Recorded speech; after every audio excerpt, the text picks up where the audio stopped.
Hello, everyone. Hi. Happy Saturday. Woo. We are Hard Knock Dice. My name is Jonesy, your dungeon master for the evening, and these people around me, surrounding me, are your heroes for the evening and my best friends. Today we will continue on with our Across Eberron campaign, but before any of that, a couple of announcements.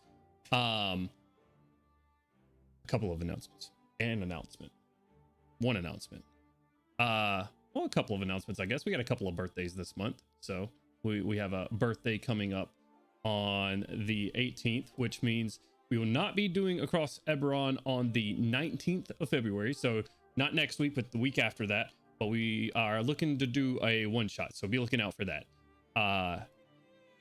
Second announcement, go donate to Extra Life, which is our charity, which is !charity in our chat. We are raising money for Extra Life. What is Extra Life, you may be asking yourself right now, as I thought I misspelled charity right there. Well, Extra Life is a charitable organization that gives money to children's hospitals all across the United States and some other places as well. But we're raising money for the Children's Hospital of Atlanta. They are in the process of building the Arthur M. Blank Hospital, this massive complex for taking care of kids. So and as you do that and we hit certain milestones, we're going to be giving away some goals that when we hit those milestones, including Tasha's Cauldron of Everything, a digital copy of Tasha's Cauldron of Everything, gaming mouse, and even a gaming keyboard. So go check that out and be entered in to win some cool prizes while helping kids. You're basically a superhero. So yeah, I think that's it. Anybody got anything else? Wonderful. Okay, in that case, last we left off, I always have to, since that one time I have trust issues whether I disconnect right then or not. Understandable. Our heroes disembarked from the city of Zarashok, but not before doing a little bit of housekeeping. Gandalwin went shopping, buying poisons from shady figures, while Crowley sent coded letters to his contacts in Sharn.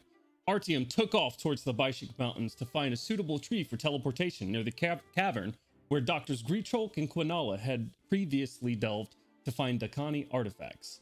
But instead, they found something far more sinister, as Gricholk was last seen in an insane asylum. He saw a strange black tower in the distance, but was otherwise unmolested. The rest of the party departed from Zarashok on the Stormbringer to Moonwatch. Kashyyyk used Gandalwin's mirror, Death's reflection, to spy on her estranged, not father, Idril. She heard him mentoring their numbers growing larger. What? She heard him mentioning their numbers growing larger. I don't know what I just said. Moving ahead as scheduled with the next alignment being in a couple of weeks.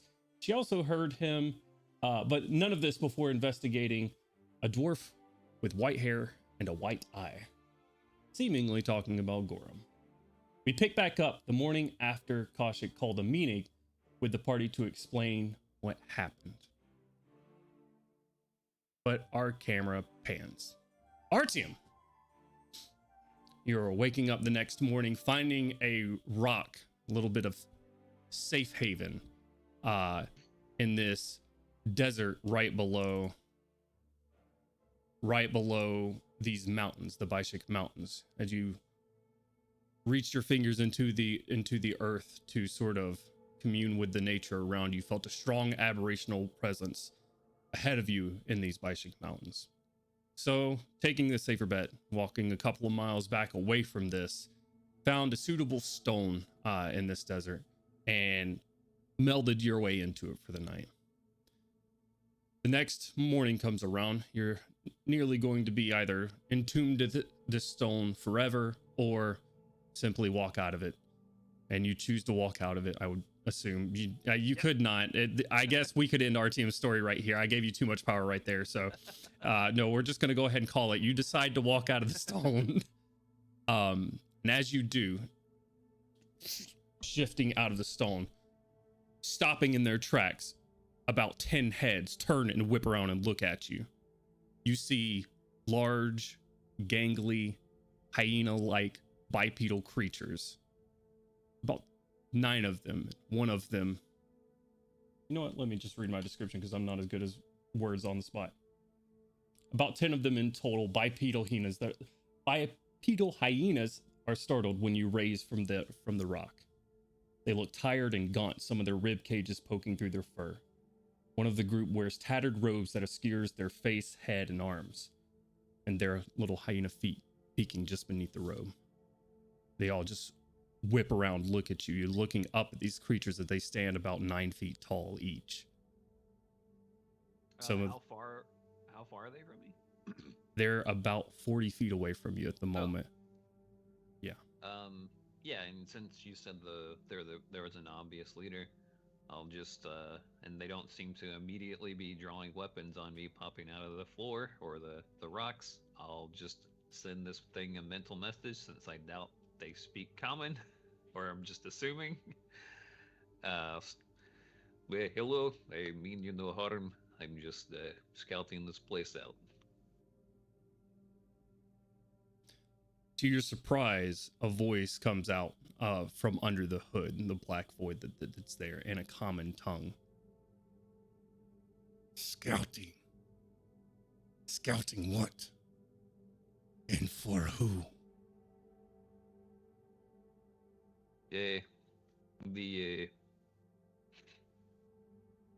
The mountains up the range there. There is a aberrational force that my group needs to have more information about. So we're just getting a location on it so that we could come back at a later date and take care of the situation. The end of the world is kind of coming. We're going to stop it.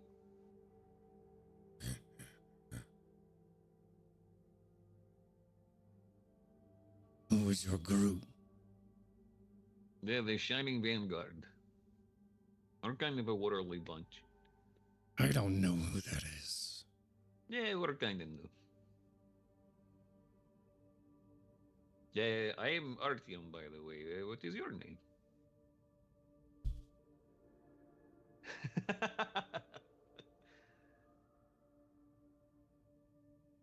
Ulan. It is a pleasure to meet you. Is there, do you need any assistance? You look like you're having a little bit of a hard time out here. Perhaps. I'm still confused why you're here. Are you a spy? No, You smell like a spy. I mean, if I was a spy, why would I have not just fled when I saw your people? I'm offering you aid or anything that you might want out of a kindness. Overconfidence and stupidity is not uncommon. Sure. Sort of hear a little like growling and yipping come from under the hood towards the other Gnolls. Where did you come from to get here? The sky. I flew. You look well fed. Would you like some food? I can make you some.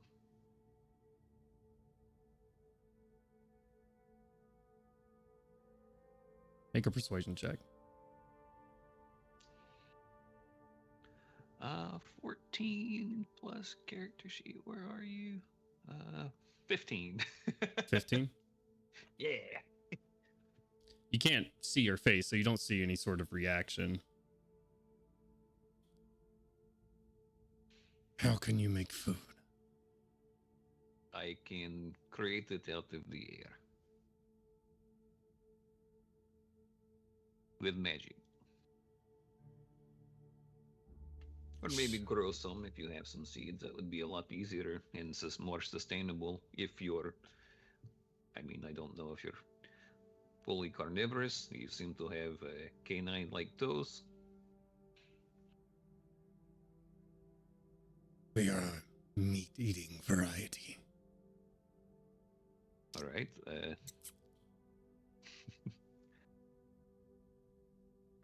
Well, I just woke up and I could I can prepare some other spells that might be able to help you out.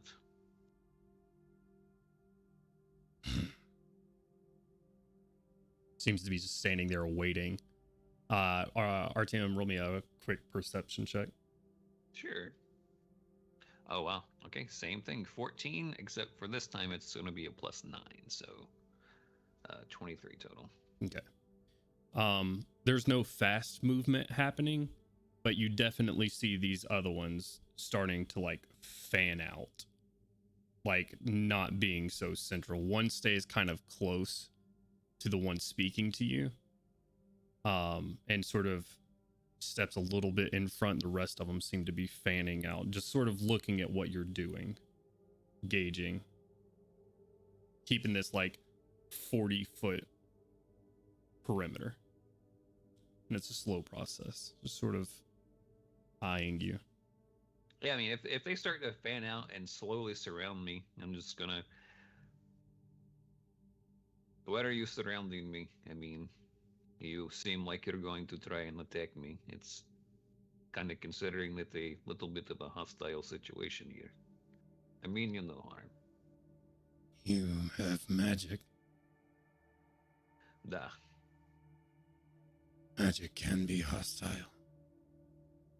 True? Protecting ourselves. Okay.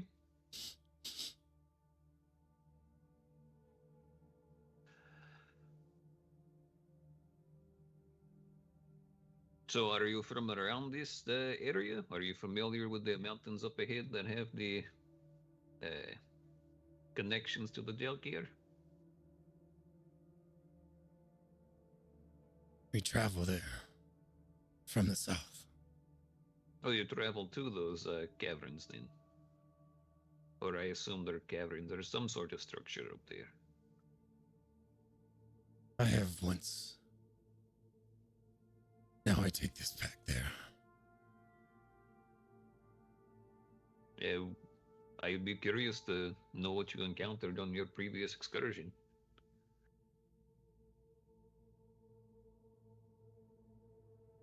Strange things, odd things, I know not what they are. All right.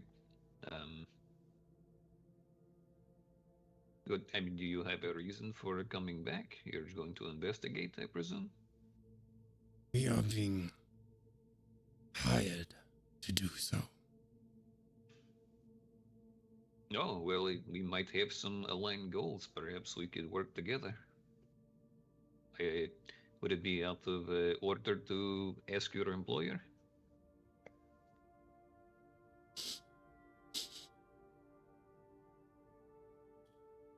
Food.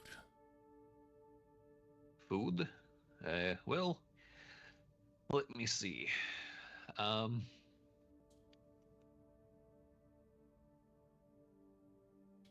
on, let me make sure this isn't an ability that I can have in my staff real quick before I start preparing spells. Okay, yeah, I'll just use my my staff real quick to let me make sure this isn't a long cast.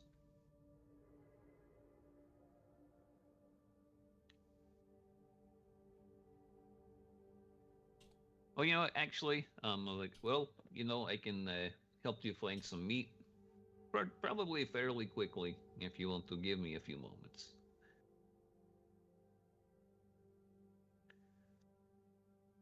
It's up to you, though. You could just run. Right? Nothing's stopping me from doing that now, though.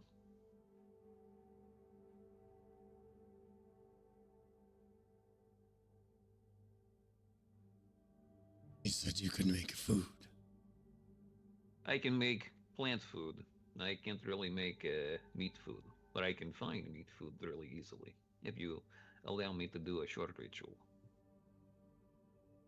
Make a persuasion check at disadvantage. All right. That's a 6. Total or just on the dice? 6 total. Great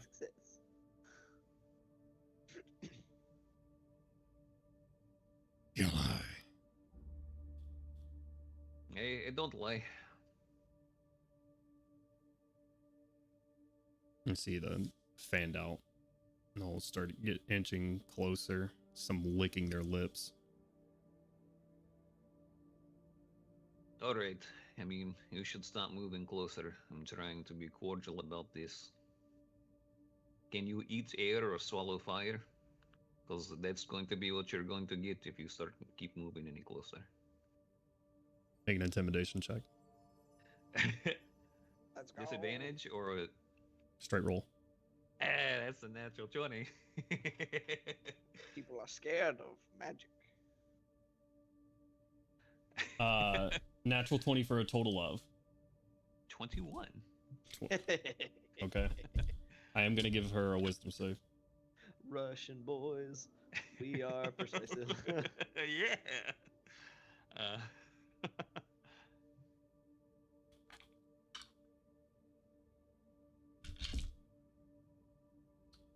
See. She's got a decent bonus. You said 21? Yep. Okay. She needs a 16 or higher to beat you. Ooh.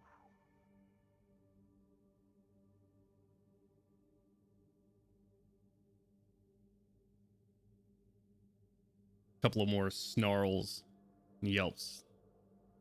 The Gnolls stop. They stop moving. Sort of look back towards each other. This figure like turns towards you. You see just a slight yellow glow from deep back in the hood. It's about the only distinguishing feature you can see. It looks you over.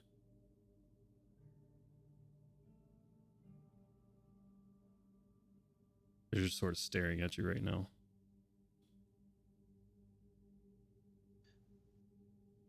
Okay, well, it was nice meeting you, I suppose. It would have been beneficial if we could work together. But I guess that is not the case. Get us food. Get you food? I have to do a ritual and you're being aggressive. We can be friends here. What could I do to let you know I meant you no harm? Aside from getting food while you have me surrounded and I am distracted doing the ritual, so you might sneak attack me. No one will attack you. Insight check. Go for it.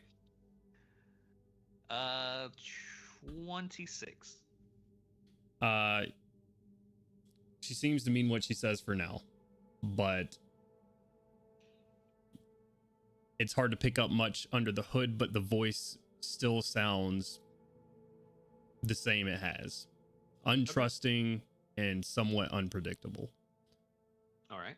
So it's very untrusting and unpredictable, very like animalistic sort of. So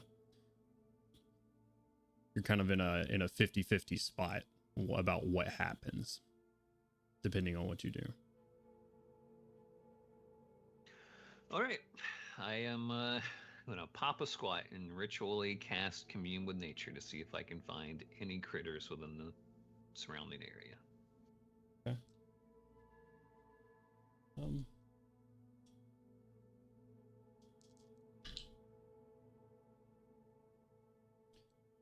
You're in a desert right here. It's not a lot. Small things you feel like rabbits and a couple of snakes. There's 10 of them, and they're But I large. know roughly their locations at the moment. Yeah, of these smaller things, and you feel just sort of sitting here thinking. A couple of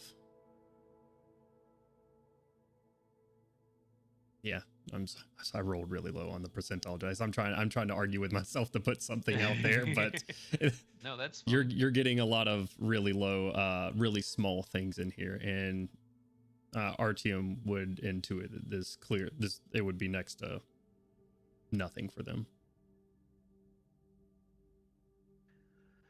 Yeah, It's very barren. if nothing happens after I complete the ritual, I'll just sort of get to my feet and say, there is nothing but rabbits and snakes and lizards in the surrounding few miles.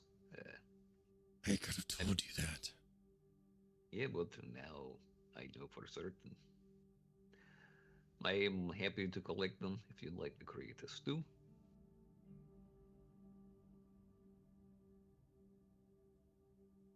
We can catch rabbits. Okay. You said you could make food. My patience grows thin. Right, I can make food. Just not food that you can eat. I can create plants, make them grow, eat the plants. That's just food for me and other of my kind. They can eat that. I'm sorry I misspoke. I didn't know your diet. That was a mistake for me.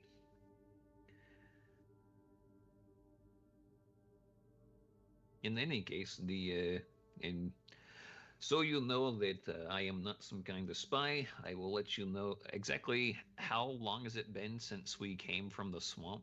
Essentially, when is the manifestation zone supposed to reopen? Like how many months from now? Like 10 from now? At this point, I think closer to 9.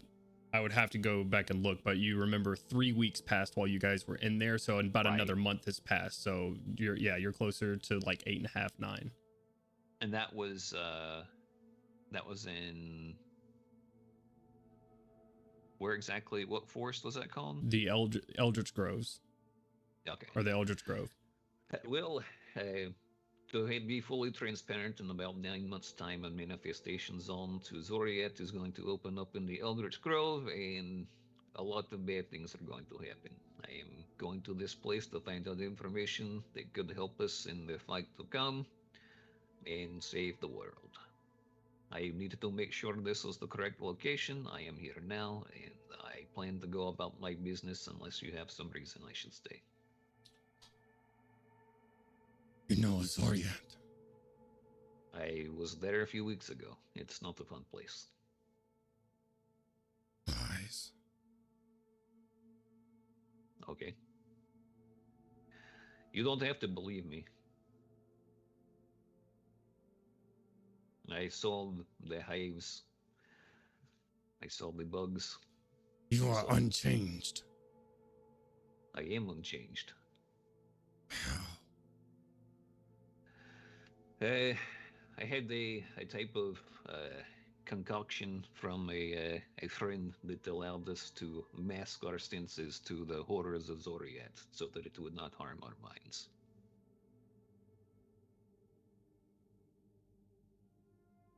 You can get more.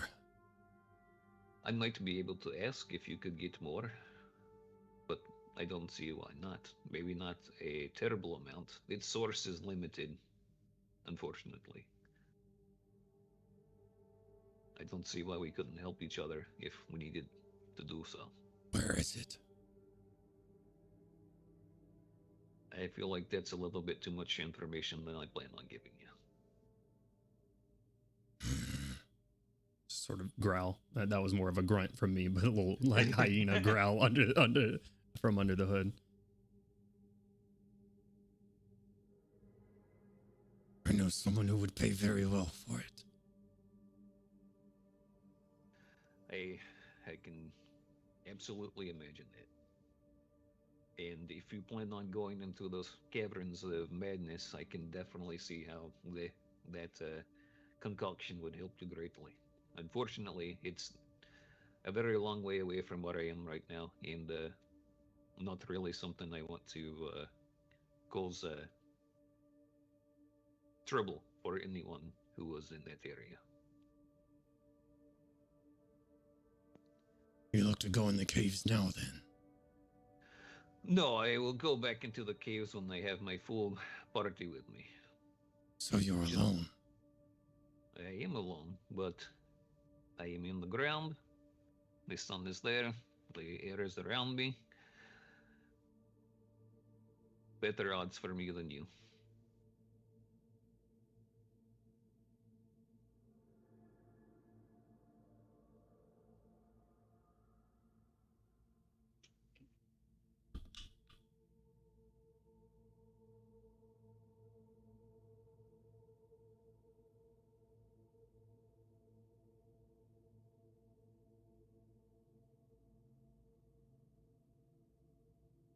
We need food. You need food? Try plants. Try plants? Okay, sure. Um, yeah, I'll use some plant growth to try and see if I can maybe get some seeds and stuff that I have to grow this, that, or the other. So I'm gonna say most of the seeds that you got are like plant seed or like flower seeds. Okay. From for the front of the boat. So while you still have some of them, and you have some from like Milo's mom's garden and stuff like that, they're mostly like flower seeds, not really Okay. edible things. I will say that you can use plant growth, and it's going to be difficult to grow something here in the desert. You look just at your feet, and you just see maybe making another promise you can't keep as you look down at the dracked ground beneath your feet. I'll give you a let's call it a spell casting roll. So You said we're in a desert right now? Mhm. Are there cacti around? I'll leave it to the dice gods. Fair enough. Hell yeah.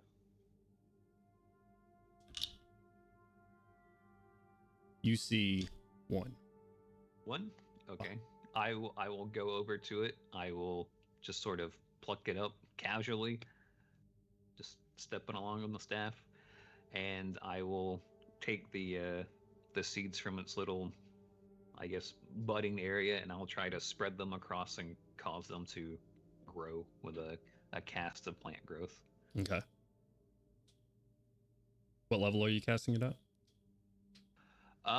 You know what? Or I you- don't think there's any bonuses for upcasting it. Okay. Just fucking counter spells. You're goddamn. Stop that. Yeah, I would just do it at a standard third level, I guess. Okay. Just to try and get those plants to grow up. Give me a. No, the spell allows it. So I'm just gonna say get a couple of more cactuses the same growing up around you and around your feet. Sizable. Sorry. You're good. You hear some dry hacking from underneath the hood. And so they're just sort of surrounding you. You can hear a couple of like scared chitters from a couple of the other hyenas that are still surrounding you at this point. Okay. Watching at you. Just watching you. What do you do? Do you like cacti?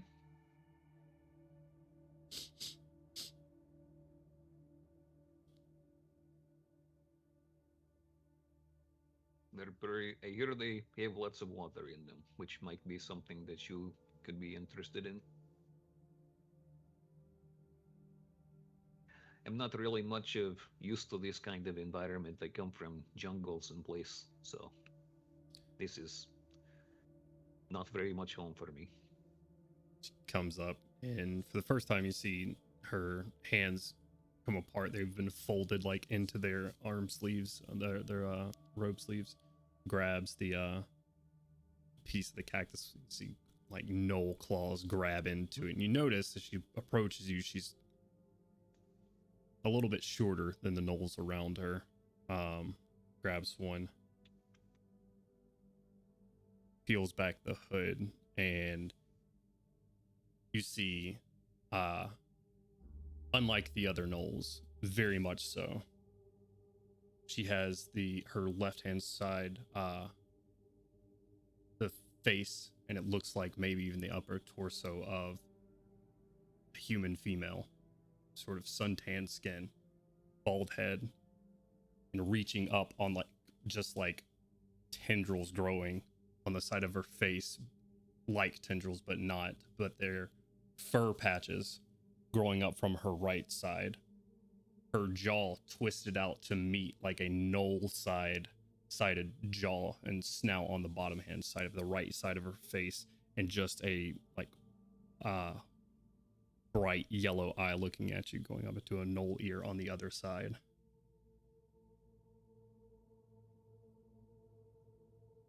And she's gonna try to eat it. And we will Again, leave it up to the dice gods.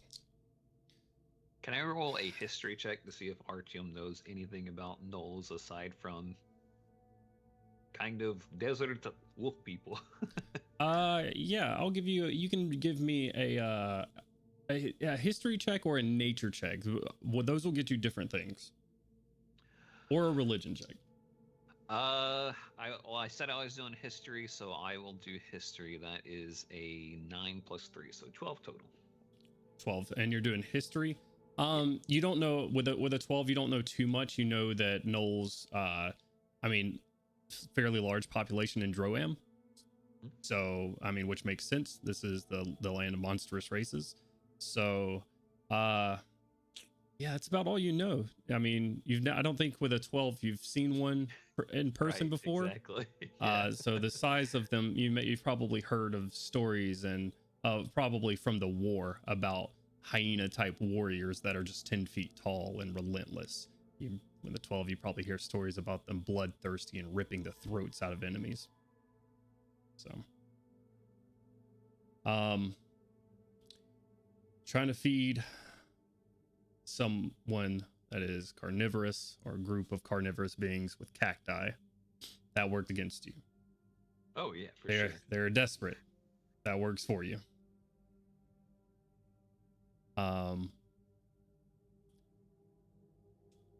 Higher than, we'll call it 50-50, even odds. All right, sure. Always high. 50 or higher gets you. Hell yeah.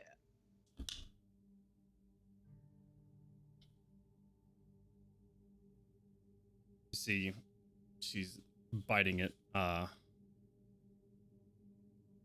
Pokes her lip once, peels it back. Bites into it again.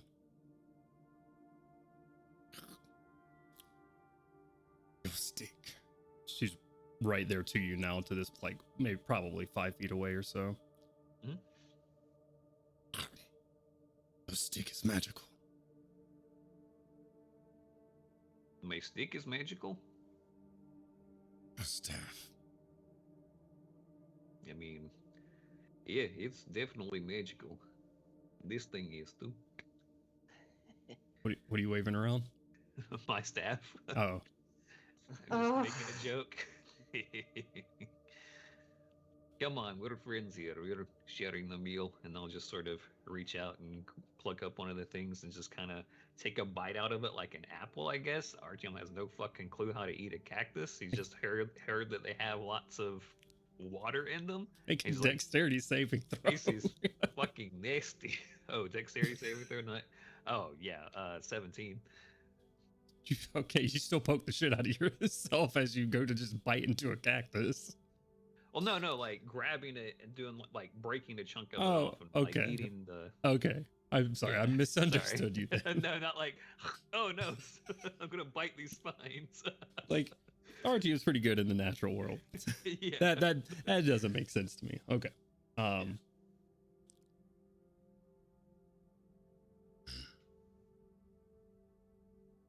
Come.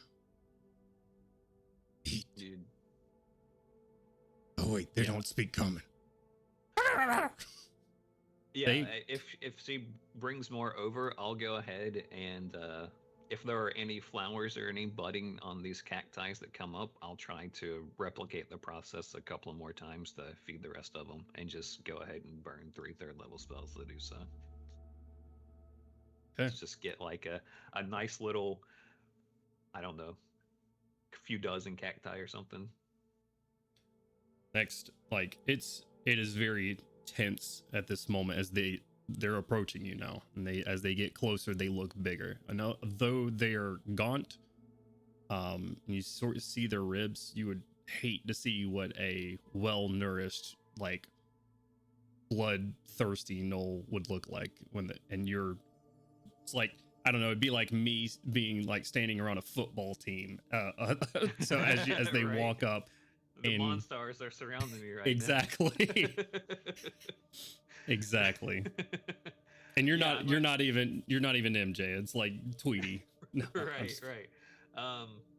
Yeah, I will do my best to seem like smiley and grandfatherly. I know enough about, canine creatures to not show too much teeth, so I'll just keep it with a lip smile. It's, Okay.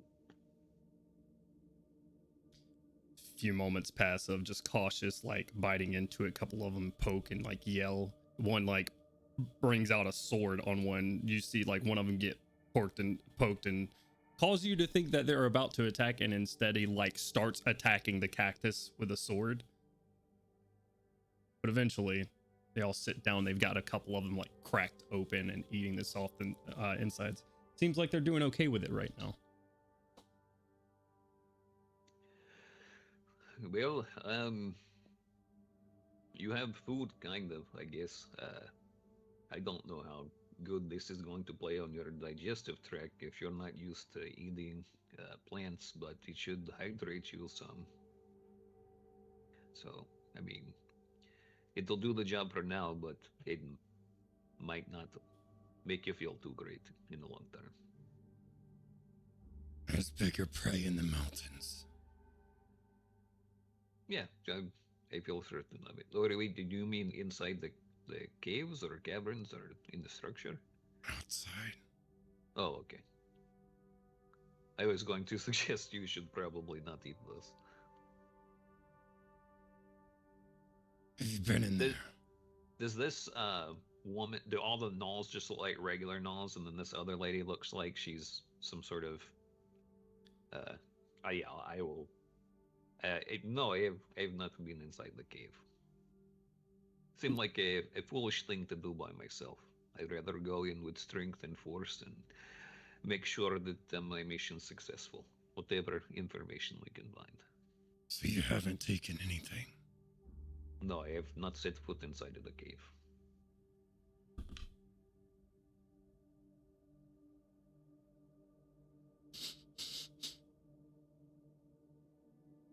Sort of sniffs around you, like she's sniffing if you've been in there. She knows the smell of the place. I have been to Zoriat. It might smell similar.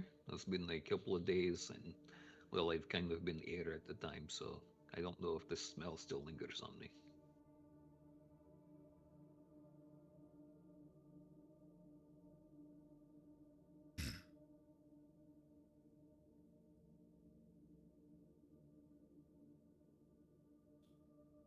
Well, when do you go back? I will probably be leaving momentarily. To the cave. To the cave? I'm not exactly sure. My group of compatriots needs to complete another task, and we're not exactly sure how long it'll take. Probably a couple of weeks. And it seems we cannot be allies in our task. We head there now? It is unfortunate.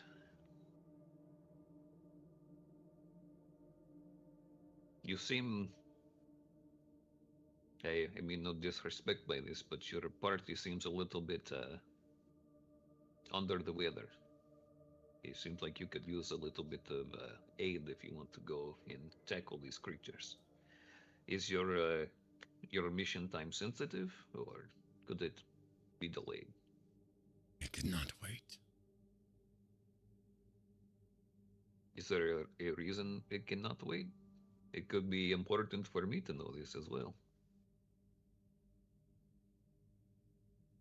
Our current state can be fixed. We'll be Your paid state? greatly for this. You'll be paid greatly. And then we can feed.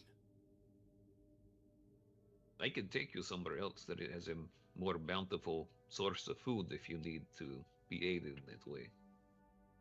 This is our home. I could take you back.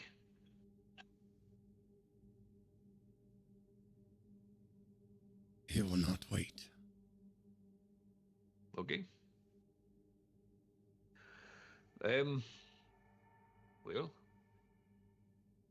unless you can think of any way that you could possibly delay, this is where I think we part ways, and I wish you the best of luck.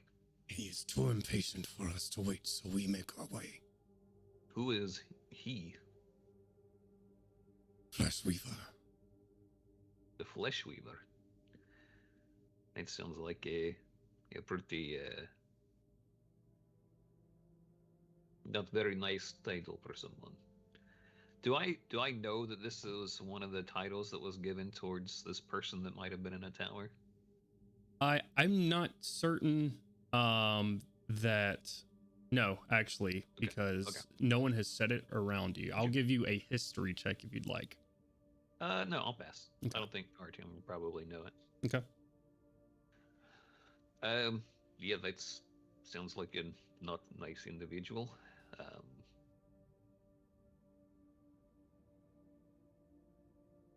If this Flesh Weaver cannot be convinced by you that it cannot wait, then I do not know how to help you. I have obligations that are waiting on me. And we part ways. I hope your people. I hope they make it, and that your hunt is successful. Do you need any other aid? Again, if you wanted to take a 2-day break, I can help you get fed and recuperated and well rested. We march Good. now. Come again? We march now. Okay. Good luck.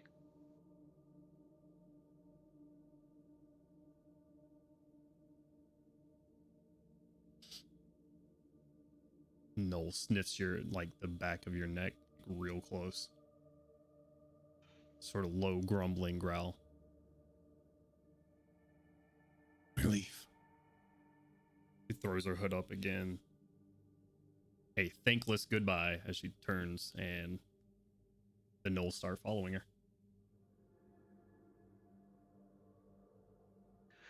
What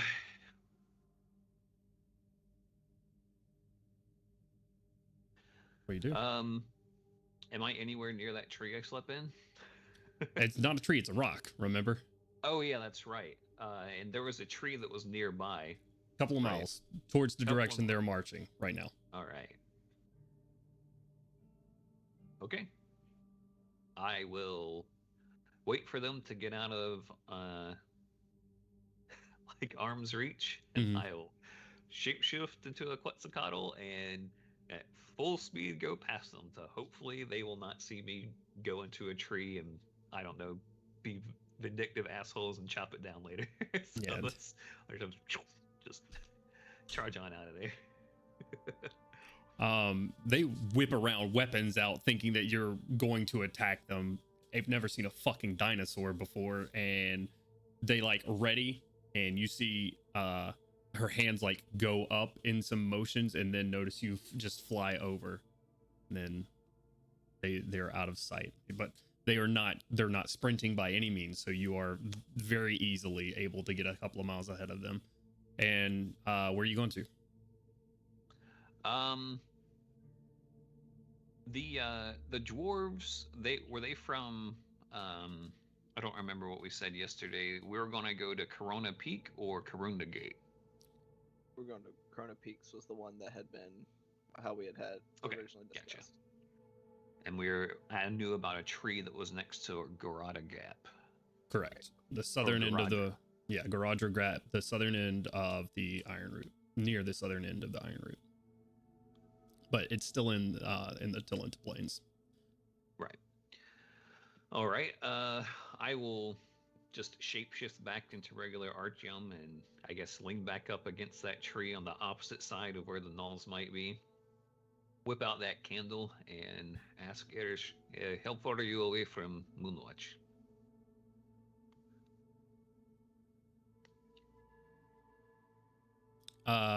Couple of moments pass by, and Erish sounds confused. He says, I suppose we're 1 second. Let me ask Nobu. He puts you on hold. You have a little bit of hold music coming from the candle. It's nice. It's like elevator music. I think I've heard Growly play this one before. Definitely one of Crowley's tunes. The Eris is just infused into the candle for the holding music. He's gonna get a DMCA for Crowley. Sign the dotted line, please. Jesus Christ. He says, well, we're about 4 days out. All right, perfect. I'm going to go on an extra bit of a journey. I will meet you at. I'll meet you there. Very well. When should I tell the party to expect you? I should meet you there. If not, I will be there. Very well. And I will go to. I'll transport via plants and head to the gap. Okay. You head to the location you near the gap. Artyom, it is shocking to do this. From desert to chilly. Chilly is a word for it. You're still in the Talenta Plains. An icy blast of wind comes swooping off the Iron Root Mountains that are now in front of you. Miles out, just hits you. You're in late winter. It is cold. You stand there, a little bit of snow clinging to the plains here that's left over, and just snow and ice peaked caps in the distance. That's where we'll switch over to the rest of the party. All right. Sorry, that took a long time. Listen, you got Much lighthearted music. you got somewhat shimmied off to the side, so I have to bounce back in between you guys. Anyways, happy day 3, crew of the Stormbringer. Whoa. It is now the morning. Kaushik has told you of the night. I told you the night before of her looking at Idril and some of the information that she got. Some strange and puzzling remarks, but also a familiar voice heard of Aelin. And that Aelin will be doing some investigating, first into Gorham and then into where his daughter is gone. However, we pick it back up on the next morning. Erish is tired. You see a couple of bags under his eyes. But he is up early for those that are there, and he's like preparing your breakfast. Party breakfast as per usual. Smells great, and of course a couple of pancakes on the side of the table for Kaushik and for anyone else that's having a hankering for pancakes. Erish, you sleep all right, man? No, me and Artyom was speaking a little bit late into the night, so. Oh, you doing all right? Any trouble? No, we were just speaking. Oh. He was odd. Yeah. Oh, okay. All right. It's weird, but I mean, I guess if he's got free time in the evening, kind of gets a little lonely. Where is he for breakfast? Who, Artyom? Right. Is he still on deck? Artyom's been gone for a few days. Right, but he showed back up last night. No, he did not. Were you talking to Artyom here? Right. What do you mean? Yeah. Oh shit. Tell me precisely what you spoke about. Yeah, that's a good question. Oh, I don't know. He was asking me, and you sort of see him get a bit like timid. We were just speaking like of his past history. He seemed very intrigued. Just asking about my life and travels and.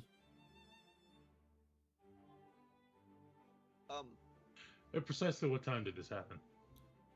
Oh, I don't know. I'd already fallen asleep at this point, and I was woken up by some knocking, so. Some knocking at your door? Yes. Knocking upon your chamber door.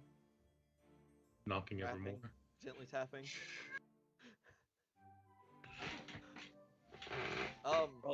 I I didn't know you were so well educated, Gandolin.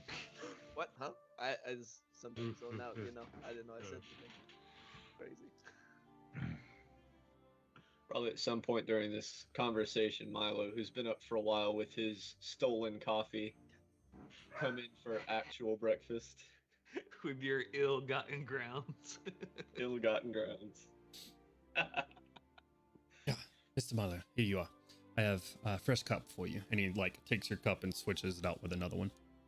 As Fresh he and goes hot. to take the old cup, Milo will down the contents before.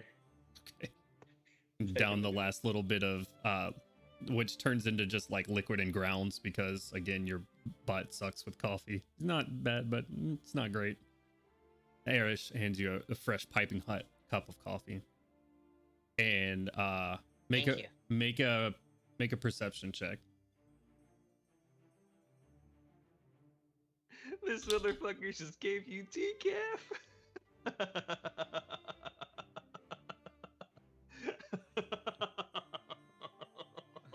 Oh no. He gave you tea. It's not even coffee. That'll be, oh, okay, I forgot. It's Julian that has the super bad perception check. That'll be 15 total. Okay. You don't notice anything. But Kochik, as you're sitting there eating your pancakes, and you see, like, you look because you've told Arish to make sure he doesn't get any more coffee. As Arish does the switcheroo with the cups, he gives you a sly just wink, and goes on about preparing and helping out with breakfast. I just smile back at him. I say, Okay, no, I'm still weirded out by Artyom being here last night. Do you? Artyom's here? No, he is not here. I could have sworn Obvious. it may have been a dream. I guess. That is just as concerning, actually. Is he asking like for any specifics of things? Of course. Like what? Like names of people? Where I was born. Did you tell him where your family is now? Yes, of course. Oh shit. Oh shit. And Milo's hey, just can gonna you, go back to his workshop. Yeah, wait, no. Hey, I'm gonna need that armor sooner rather than later. yeah, you do that. Hey, Koshik. yes. Hypothetically speaking, could Yidril like do the thing where he goes in somebody's dream but look different? I don't think I don't know the logistics of it. I don't even know how he was doing it. I wouldn't know what I DM. Give me an Arcana check. Oh, I get to pull up my dice, get my trail mix in my dice box. My goodness. Check. There is an earthquake happening there. Some turbulence in the clouds. Yeah. We got struck by lightning real quick. Thank you. Damn it, Gandolin. It's Milo again. Chaos. I've been muted this whole fucking time. It's a 17. 17. What are you asking again? Before I just If I know if Yidril can infiltrate someone else's dreams as another being. Yeah. Could he look different while Oh. doing the dream thing? he has tortured your mind with plenty of. You said you rolled 17, right? Yes, sir. He has tortured your mind with plenty of vestiges of different looking things. So you think that's plausible. It seems weird as you think you would have to know someone to do that, but We roll it back. I don't know if he can do it as someone he's never met before, but he's been other people in mind. I could have sworn So- it was real. So alternatively, it is we could assume Yidril's not the only one who can do that kind of magic, right? But yes, of course, there's So, stronger magic uses than him. so there was a knocking at your door last night. Did anyone else hear anything strange last night? Koshik woke me up because of the fucking doll, but other than that, no. The doll. What doll? Fucking the fucking doll that it was set on the kitchen table till like last night, I guess. Fuck, I'll just go get it out of my room. This doll. Boink. You put that thing back where you found it. Put it back. Crowley's I gonna didn't take. find it. It was in my room when we Sorry. came back. Honestly. All right, well, keep it in your room. That's Crowley's- your friend now. I don't want it haunting my halls. Hunting. Crowley's gonna take hold of the doll and look at it. Mhm. What did we say this doll looked like again? It is a ceramic, just like antique doll. It's got a ceramic face, pale skin, That's and what like I want to do. Since Crowley didn't see it, I want to do a history check to see if I might have known the sort of make or style or something like that, sure. or anything of relevance. Yeah, go for it. You are kind of posh sort, and you did have a daughter, right? I did have a daughter. Does you dick? I had multiple daughters. Oh shit! Oof. Fuck! Big oof. Oh! 14 plus 4, so 18. The 18, you're looking over it, and I mean it's not of Chiron design. It's not colorful enough. It could be Breelish, that their style's pretty bland, with the exception of Sharn. There's no real style of Droam that's not in like green leafy wear of those of like maybe the Eldine Reaches. It's not in Dwarvish make. It's just sort of plain. This is an incredibly plain doll. Yep. Maybe Breelish at best, but I can't really place it. And this was... Don't know if I should take offense to that. Did you make it? He's from Breland. That was Milo. There are poor designers in every country, Irish. I suppose. Doesn't even look at him. He's like... And when did you say you found this? I don't know. Fucking I don't know what time it is. Koshik woke me up and threw the doll in my room. I went back to sleep. All right, I'll give you the full lowdown. I was Thank in the you. bathroom after a bout, thanks to Erish's chili, I'm sorry? when a note slides under the door, come out and play, or something to that effect. It's really creepy. So I go out. I'm not afraid of anything. You want some of this? I gotcha. But no one was there. Do you still have the note? Melgren, were you playing a prank on it your is- brother? Disappeared. Malgrim's not that stealthy. I would have heard.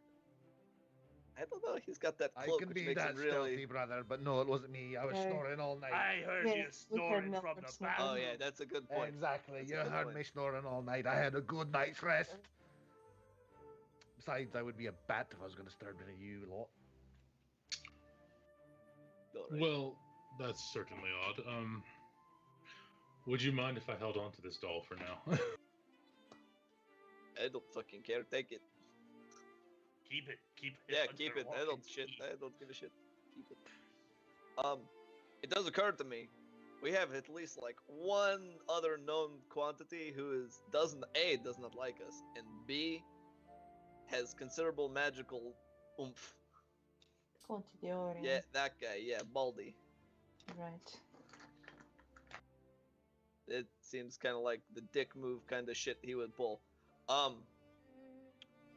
Should we like, that sounds like a really like easy street thing to be like, I'm going to kidnap people and use them as leverage. I'm just saying, or use them as leverage to either make us go rescue them because we like you, or to like make you like inform on us or something.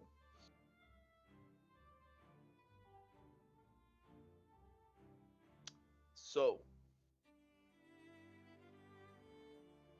if this was last night, it's been a little bit, but we know he has a lot of like travel time. Have we ever? Wait, Koshik, your mirror thing. Could you like look for Quanti? See what he's doing. Give him a little checkup. I could absolutely give it a shot. That might be a good idea, though he probably wouldn't do this himself. I don't know. you have a locket or something, Irish, of your family that we could, like, so Koshik could like take a look at them as well, like a picture, or you could describe them and I could try to draw them, maybe. I could definitely describe them for you. I don't have a picture on me, unfortunately. I can draw with it, like as much detail as you can give me, and that may be enough to try to. Do you have any? What are we trying to do exactly? I can just make sure your family's okay. I can contact them. Oh, that's good too. It's much more reliable. If I had to take a guess, I do want to say this does feel very ethereal. When he was speaking to Aelin, he did, as I mentioned, gathering information on Gorham, but it doesn't mean just Gorham. He's going to be sending Aelin out for a skin after he gathers the information. I wouldn't be surprised if he gathered information on Arish and the rest of us as well.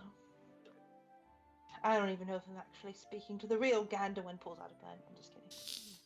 What the fuck is that? Oh! Who are you? I mean, I'm just trying to think of like all the people that could possibly have both the the power to do so and the reason to do it. And those are the two at the top of the list that I can think of. Or I don't know, Tarkanans. Look, did the Tarkanans know that Irish is our buddy? I don't know. Hey, Milo! Wait, Milo went downstairs. Shit. I'm gonna use the boat intercom. Hey, Milo! Fucking scream down the hall. Probably like has just gotten settled and is like tool in hand. All right, let's get started. Milo! That's distant. Eris reaches across the table to one of the candelabras that are on in front of you guys and twists it and says, Milo, if you could join us at the dinner table for a moment. And you what the fuck is that? Milo, you turn to one of your candles as you hear Erish's voice come from above deck. What? You know what? I'm just. You were gone for 3 weeks. Oh yeah. You never cease to impress me. It really was. We were in there a long time. Didn't feel that long. I'm trying to think of a name for it, like a personal assistant, like Alexis or something like that. Interesting. I don't like that. Svetlana. I don't like that. So No, we'll keep shopping it. Shit. Milo will carefully place his tools back on the table where he got them from and turn back around and head back on up, peering suspiciously at his coffee. Rasputin.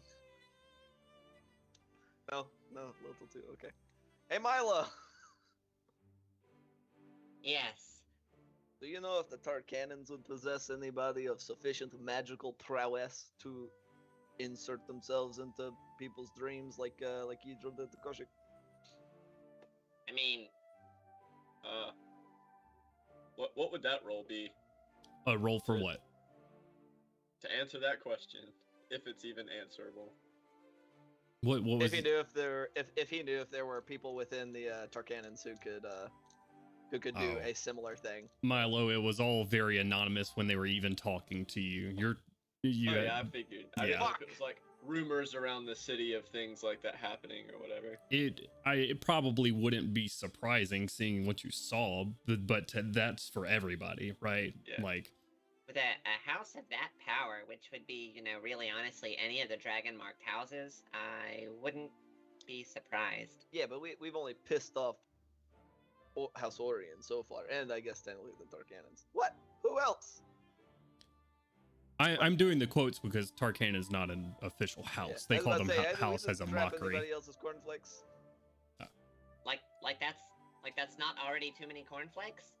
I mean, it is plenty, but I'm just saying, you say any of the dragon-marked houses, I think of only the one. Well, my point is, to answer your question, if I had to guess, which it is only a guess, I would say probably so. Okay, that brings us up to 3 possibilities then. None of which are good. We don't make lightweight enemies so far that I've seen. Oh shit. I don't suppose you know if Artyom has that dream visiting magic. And he actually was curious about don't know. Eris is family. As y'all are sitting having this conversation, sitting almost like serendipity, you hear from Erish's pocket Artyom's voice ring through, and he steps away for a moment and he says, "Oh, let me go ask Nobo," and steps away. Oh shit! What the fuck? Okay, whatever. I'm sure that does. But I'm just saying, if he knew that dream magic and it made people like real tired, I don't think he would do that to Erish on purpose, though. I don't like That's if the that point. is. Yeah. I haven't. Because if he just wanted to talk to him, he'd like he went off with some candles. Just use them that way. Just give him a jet. I mean, I think it sounds out of place. Not impossible, but out of place. Right. Very out of place. I mean, we can ask him. You can do the message thing, right? Just ask him. Hey, did you fucking chat? Did you have a visit with Erish last night? I mean, I'm sure Erish, who just heard me ask that question and is now speaking with Artyom, would ask him, right? Erish stepped away up to the top deck to talk to Nilbo. He didn't do that till after I asked the question, though. I no. What question? If Artyom possibly had that dream magic and actually would have been curious and ask questions about Erish's family. No, Erish. You don't think Erish would be like, "While I got you here, let me ask you a question real quick." I told Artyom Erish sounded confused when he got the message, and then continued on just to. They're not unlimited, so he let Artyom speak his piece and told that he would tell the rest of the party. And check them. I feel pretty good that he's gonna go. Yeah, no, I didn't do that. But I mean, we can always double check. Doesn't Artyom already know about Erish's family? Yeah, like I don't know how many of the specifics, but like we talked about that during that game. It was Right, about right, like right. his dad and his mom and stuff. I don't think it's worth it to waste my energy. So. All right, do we have room on the ship for Erish's family? They're obviously not safe. I mean, we don't have any more of like the bedrooms, but I mean we got like all kinds of crazy amount of like extra sleeping arrangements. All right, so Artyom says he's going to be taking some sort of longer way around. He's What? I don't know. He says he'll still beat us back to Moonwatch. Okay. He didn't really tell me his pathing, so. Maybe he was going. I don't know. I don't know what the fuck he's doing. I don't know. I still think probably somebody with malicious intent was I agree. rolling up in your shit last night, Erish. Alright, so we need to be ready to scrap? Is that what I'm getting? I think we need to make sure Erish, you said you Probably. can contact your family. My family is beyond safe. Trust me on that. They will be safer where they are currently than... I'm not saying that we get them. I'm saying check on them, and maybe let them know that some shady fuckers may be looking for them. Sure. I just saying, this is your family. You do what you want. I'm just like, it is Yes, personal no, reputation. you are correct. You are right. I will do so. Good shit. Other than that, I guess the fastest thing we can do is try to nip as many of these issues in the bud as possible. I don't think we can really do anything about Quanti right this moment. Unless anybody happens to know where he's at right now, and if he's like, oh, I don't know, taking a bath or like a deep tissue massage, catch him by surprise. All right. Yeah. Where's your mirror? You have it. Oh yeah, I kept it, didn't I? We're Okay. already going after Hydro. Yeah, Oh. so if we can knock him off the list, then we don't have to worry about him doing shit. Hydro first, and then the others.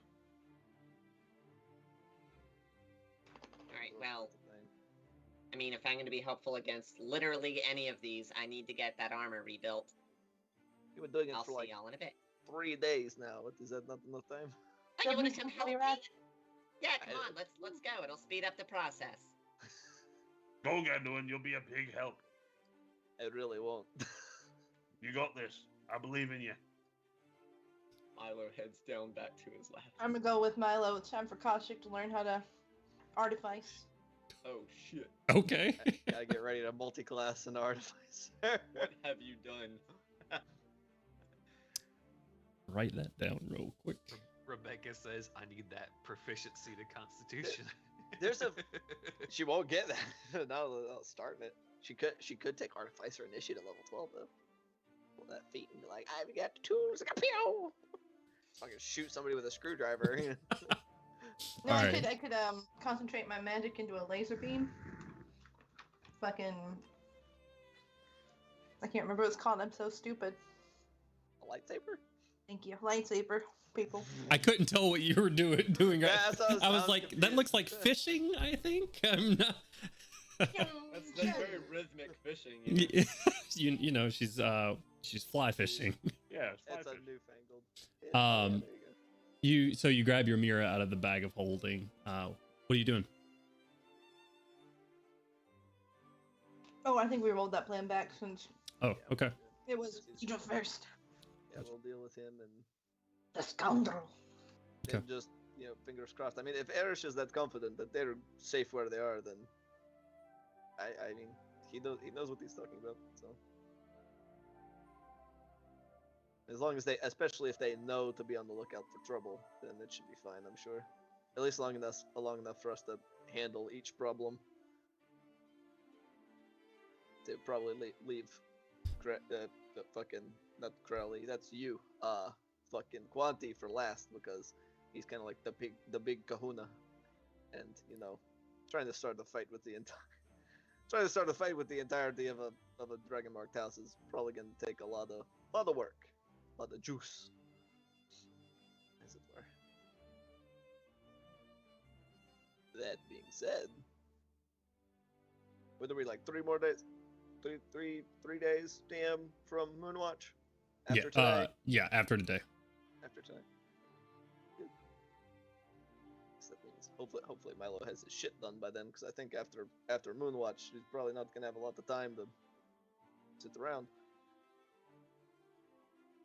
Well. Oh.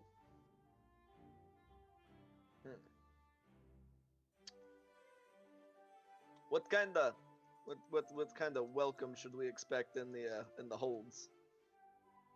Melgrim/Gorham. There'll be feasting. There'll be drinking. Drinking, feasting. Drinking. These feasting. are all going in the pro column so far. All positives.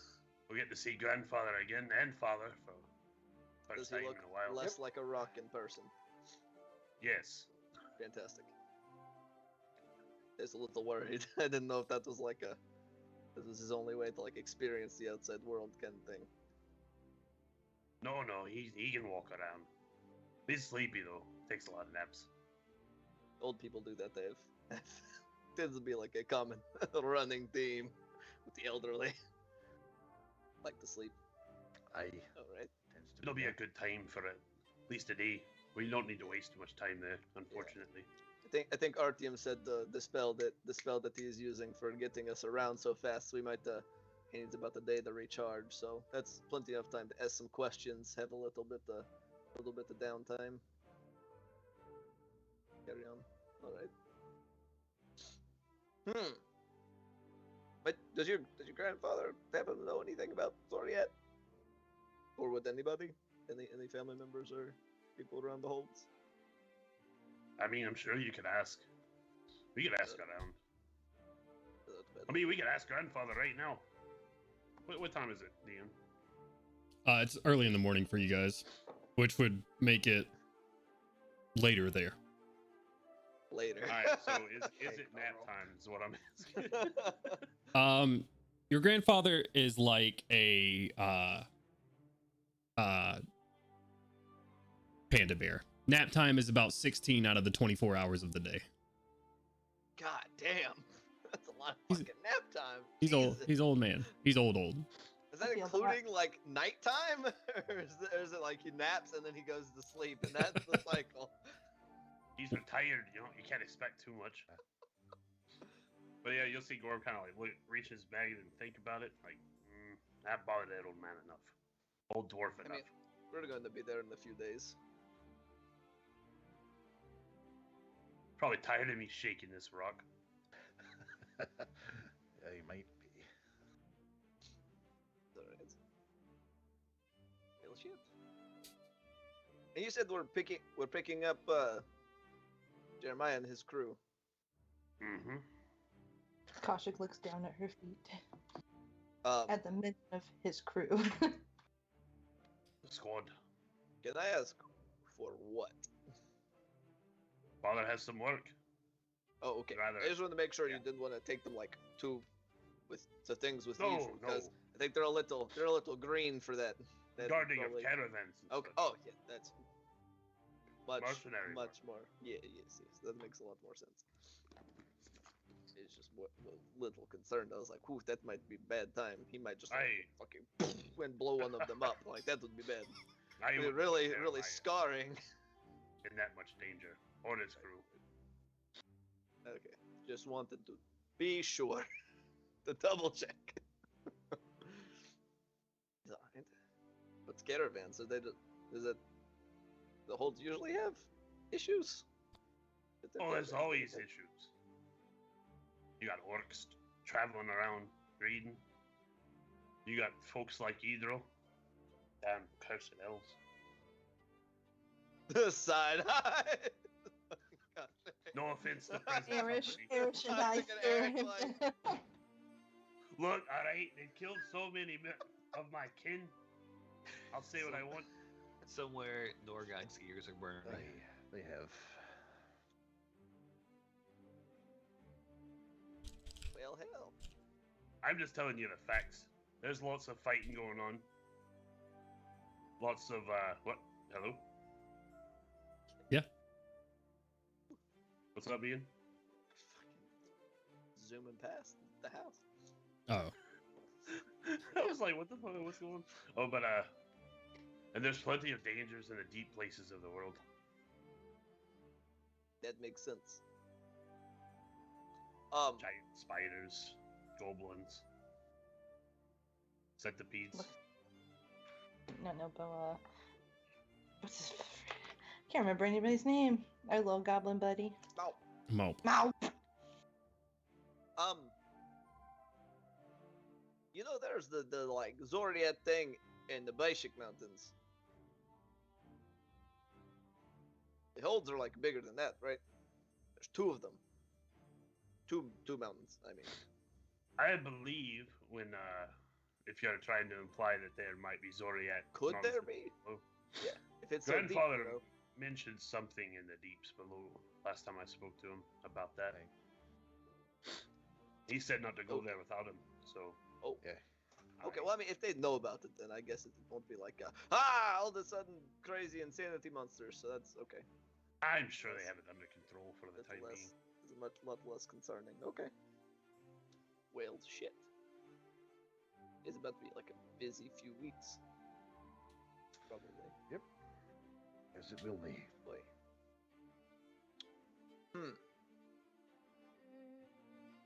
Oh, you get the fuck out. I gotta paint this wall. Get All right, out of here. you don't have to tell me twice. Okay, fine. No I'm going looking. back No to my peeking. room. No peeking. I'm gonna peek. Just gonna get poked in the eye. Just fucking the opposite end of a paintbrush. Just... Don't peek it. It's flat. I said no peeking. Stay back. Stay out. All right. So day 3 is yours, guys. However, you want to handle this day. If there's anything special you would like to do, let me know. If not, we'll move right along. So, Gorham's gonna go back to his room. Okay. I want to take the initiative before someone else starts talking. Sure. Yeah. Gorham's gonna go back to his room, close the door, prop the Titan's fist up against the wall, squint at it a little bit, bring him in line. Start talking. I know you can speak. Just wait a second. Kind of pace around.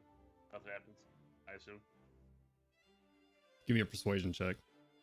Yeah. Smart hammer.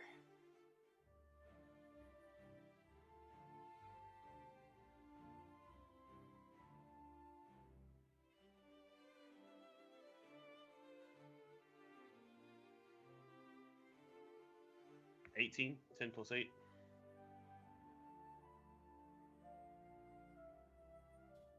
You sit there for a moment. You look at it. You squint.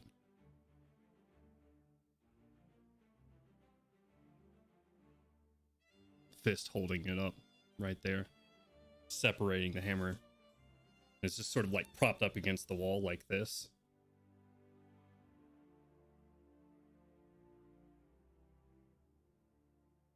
And it flicks you off. Alright.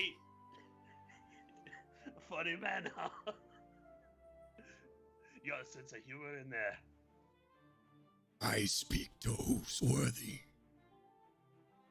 I think I've proved my worthiness. You've seen what I can do. You prove nothing. Small. That's racist. Short. Tiny. Minuscule. I got a lot of heart, though. Small heart.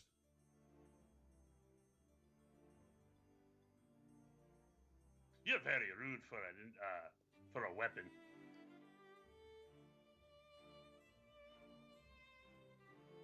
Flicks you off again.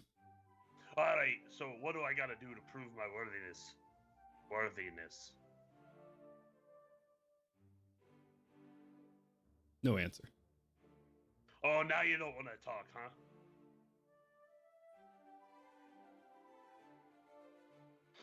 Well, I can do that too, and I got 2 of them. So how about you suck on that? Asshole.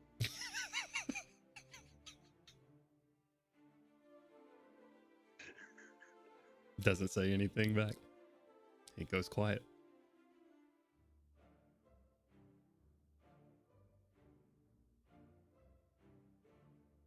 Alright, be that way. But I'll prove my worthiness to you. And you'll see. We'll crush Hydro. Together, whether you like it or not. One just deep like chuckle.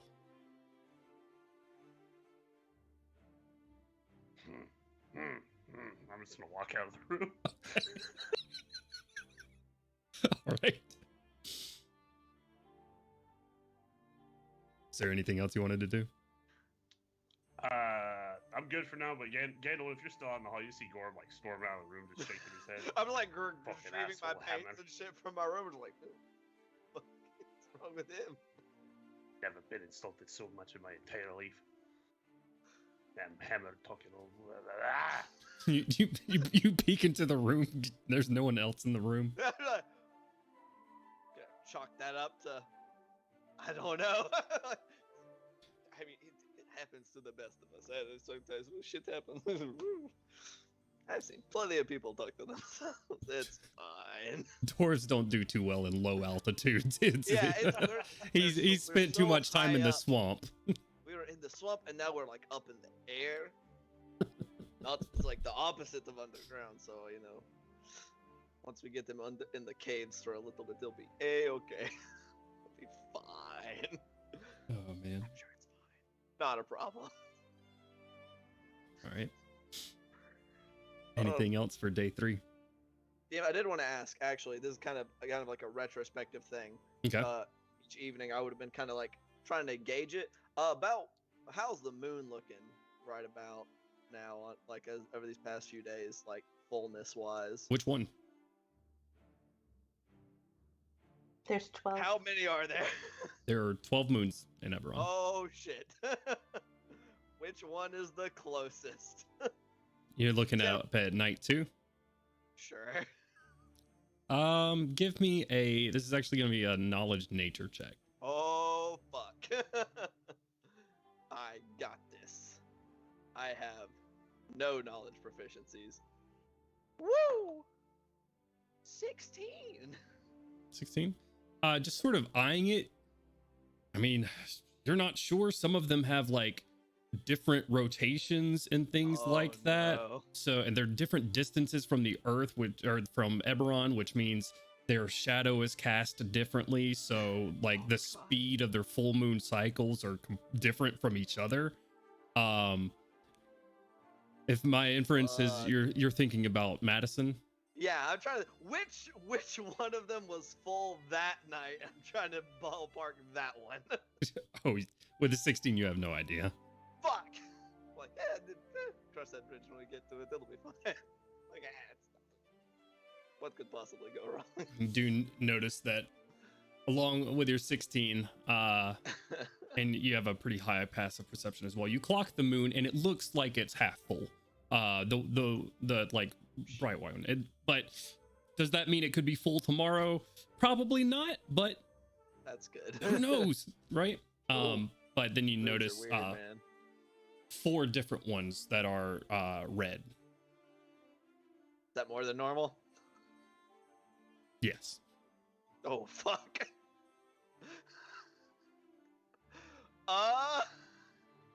You know, I do my painting for the day on day 3. Do my 2 to 3 hours, kind of making solid progress, kind of doing that thing with my paintbrush where I'm kind of like measuring it up and shit.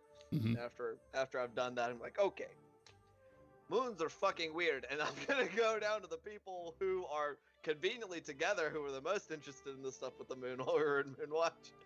Fucking Milo's workshop. Just kind of, hey, Again. Goggles and his Yep. welding torch up. Yes. surprise, I'm back. Hey, quick question about moon things. And I just, after he responds, just fucking open the door. Okay. Is Kaushik in there with him at this juncture? Hell yeah. Check around. Okay, just the 2 people I was looking for. Hey, y'all were really into like looking at the moon and shit, and like the stuff that was going on while we were in Moonwatch, right? Yeah, well, that specifically. Well, yeah, 4 of them are red. I noticed last night. Is that what's up with that? How many? Dan, 4. real quick, didn't Idril mention something about the blood moon? Yeah, he said nothing about a moon. He just said the next alignment is in a few weeks. Right. Okay, right. Okay, never mind. Yeah. Does that mean anything particular? I don't know, Dungeon Master. Does that mean anything specific to Milo? Or Akashic, who knows a lot about the blood moon rituals. Right. They would probably mean 2 different things to you guys. Give me a and Caution, give me a religion check. Milo, give me a what the fuck is a science check, bro? Knowledge Arcana, I guess, but it's not really magic. Give me an Arcana check. Just straight roll for you, there, Milo. That is a low number on the dice. so Yeah, that'll be mine's not a great. 18. Mine's a 17 total. 18 to 17, still not bad rolls. Pretty good. So Milo, scientific significance, that's odd. Like just based off of pure statistics, 4 of them is like, for 4 to line up like that is statistically improbable. You got a couple of books from Zipporah Dinsmore, right? So you can kind of like go pick up a couple of those, look through them. It's like the last time this has happened has been, several hundred years ago. And yeah, the last time there were at least 4. Like, and there's like this list of like different things that doesn't seem to, like, different like charts, doesn't seem to give like any sort of detail or anything, but it's like at concurrent blood moons in one column, and then like last time it has happened, and 4 it's been some 100 years. Well, it's certainly not normal, I'll tell you that. Been quite a while based on these records since the last time it happened. I'd have to dig a bit deeper to see any further significance or timing on it. Kaushik, you've never seen like this, something like this anytime in your lifetime. You've always seen, you've always respected blood moons. They've always, again, held significance in your religion. The blood of all, it makes sense. There's a theme here, but they've always been a thing of power for you, and rituals have typically been scheduled like around those types of charts. So like your vision that you had, trying to remember, the rite of the blood rites happened under a blood moon. So not Under 4, one blood moon? but Only 1. one blood moon. Correct. I will explain all of that to Gandalf. in layman's terms because I know he's a little bit I was stupid. about to say, eyes glaze over. And then I will mention Yidril did mention something about an alignment happening soon. I don't know if he was referring specifically to these blood moons, but that could be an issue. Our magic is incredibly strong. When there's a blood moon and 4, that's a lot. Okay. Interesting. Quick point of order, DM. Mm-hmm.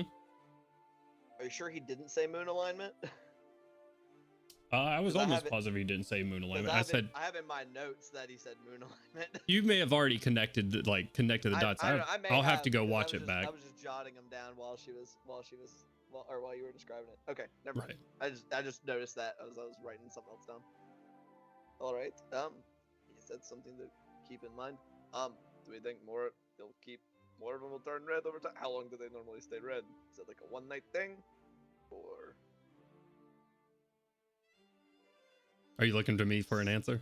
Science man, Milo the science man. The three that were red when you were in Moonwatch Kaushik, it seems, have persisted. Oh, fuck. But they're still red. So. They've been so red so long. So they've been red. So 3 of them were red when we were in Moonwatch, and now it's been like over a month, and now there's a 4th one that's red. Is that what I'm understanding? Seems to be. Oh shit. That's not normal, right? More of them are getting more red. Milo would kind of like sigh and look over at the one remaining blank wall in the workshop and walk over and start setting out sheets of paper and lay the books out. I just like, you don't gotta stop doing your armor thing for this. I just like, seems kind of relevant. I can read through them, Milo. If you want to keep working, I can spend the night reading. All right. If you want to put your notes right over there, I'll try and give him an eyeball between components. Absolutely. Crack open a book. Have a sit. Double workshop achieved. Irish for some coffee. No, wait, never mind. Don't bring that hell in this house.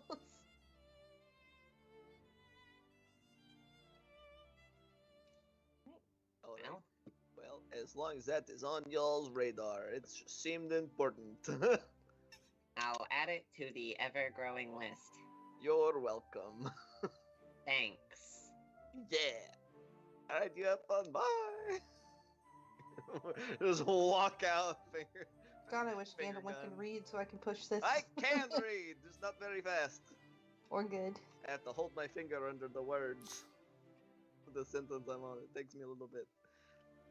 Not a ton of books. I will. Yep. There you go. Yep. Slowly but surely. That's how they got me with the army.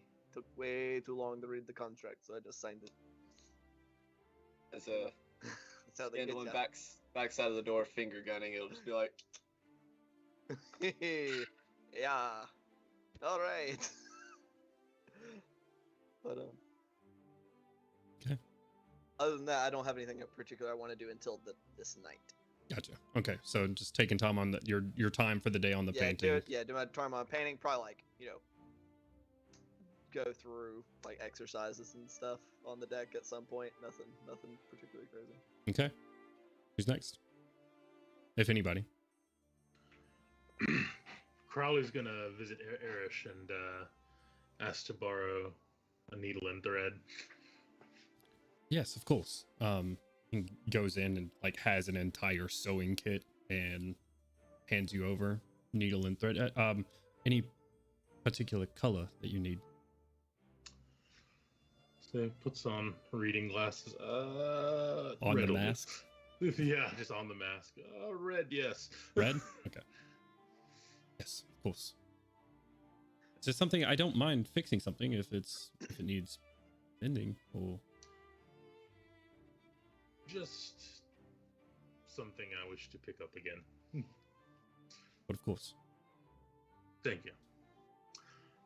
Crowley's going to go to his room and he's going to look at the doll and kind of just like pair the clothing with the doll, just plain clothing, and just see. He's going to start trying to fashion a different outfit for it. You know, we're gonna see soon what's up with this doll, but either way, no excuse to be so poor fashionably anyway. So he's going to start sewing a similar dress to one that his daughter's doll used to have. So Okay. that's what he's going to do. All right. Or at least try to. He wasn't the sewer. It was Right. I was going to ask, do you have proficiency in sewer's tools or sewer's kit? I don't have a sewer's tool, but you know. Okay. Give me a straight dexterity roll then. Just warm up the hands, put on the thick leather gloves. I'm One gonna be second. honest. Yeah, 1 second. I can sew when I'm self-taught. It's not that hard. You got this, Yeah. Crowley. Yeah, it's not like I'm trying to sew up a body. That's even easier. Do I add my dex to that? Yeah. Oh, okay, cool. 18 again. 18. Okay. Pretty good. Yeah. Yeah. You start off. You go back and get a little bit of cloth from Erish as well, along with the thread for like a base, and you're not finished because it is. Oh. Go ahead. I'm cutting from one of my old jackets, so it's going to be a fancy material. Gotcha. We do this on the first shot or not at all. Okay. So you take an old cloak of yours, so colorful and in Chiron fashion already, but split it down the seams and whatnot, craft out a little piece. It's a slow process. Again, you're not a sewer, but it's starting to take shape. We're ASMRing this. This is Toy Story 2. We're putting this together real slowly. Nice. Glasses on and everything. Do you have like a piece of scotch tape over the nose? The bridge that's holding it to the mask? They're Ponce, so I could just like, Oh, you're holding? Yes. You go to put on your reading glasses, and the mask sort of grows some ears for them to set on. You're right. I hate that. A little bit of a nose forms for them to rest on. I wish that did not happen. Why do you think I did this in the comfort of my room? I'm so glad this is Friday. I don't want to see this. Okay. But yeah, no, that's what Crowley's going to dedicate himself to for the night. And while he's doing this, he's going to be considering the doll and just what possibilities that if anything happens, he's probably going to have to end up checking to see if there's anything inside of it that might be considered unnatural. Sure. Lays there like a doll. Yeah, well, it's going to get fitted like a doll. Okay. All right. It's Crowley's time spent in his room sewing something up. Who else?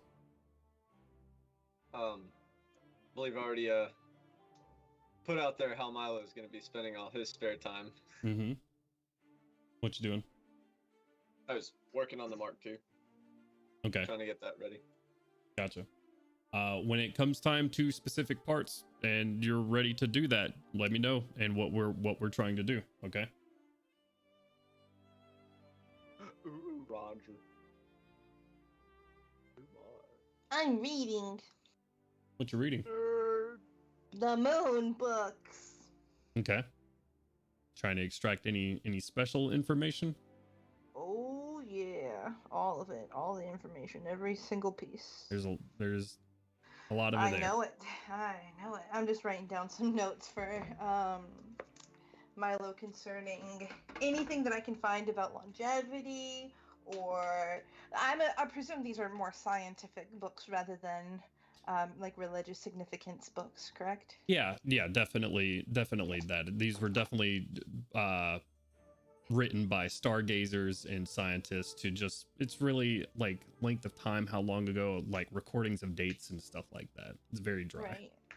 So I will write down more notes regarding the length of time, if there's any information about phenomena that that happened during these situations with like long blood moons. Okay. I write that down. Do I know when did the blood moons turn while we were in Moonwatch, or were they a little bit bloody before? we observed them? This was sort of the first time you were taking note of them. If you remember, they were actually like somewhat hidden behind other moons. Right. I thought there was only one. You're right. There's only one. I spoke. I misspoke when you said 3, or when I said 3. Oh, so Okay. we've gained 3 blood moons. Correct. It was Oh, one. Fuck. Well, I feel like that's a little more normal than 3 blood moons being blood moons for an entire month. But I mean, misspoke. at That's my least fault. one's been. That's fine. That's fine. Okay, yeah.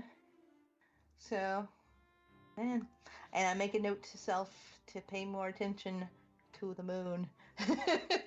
Okay.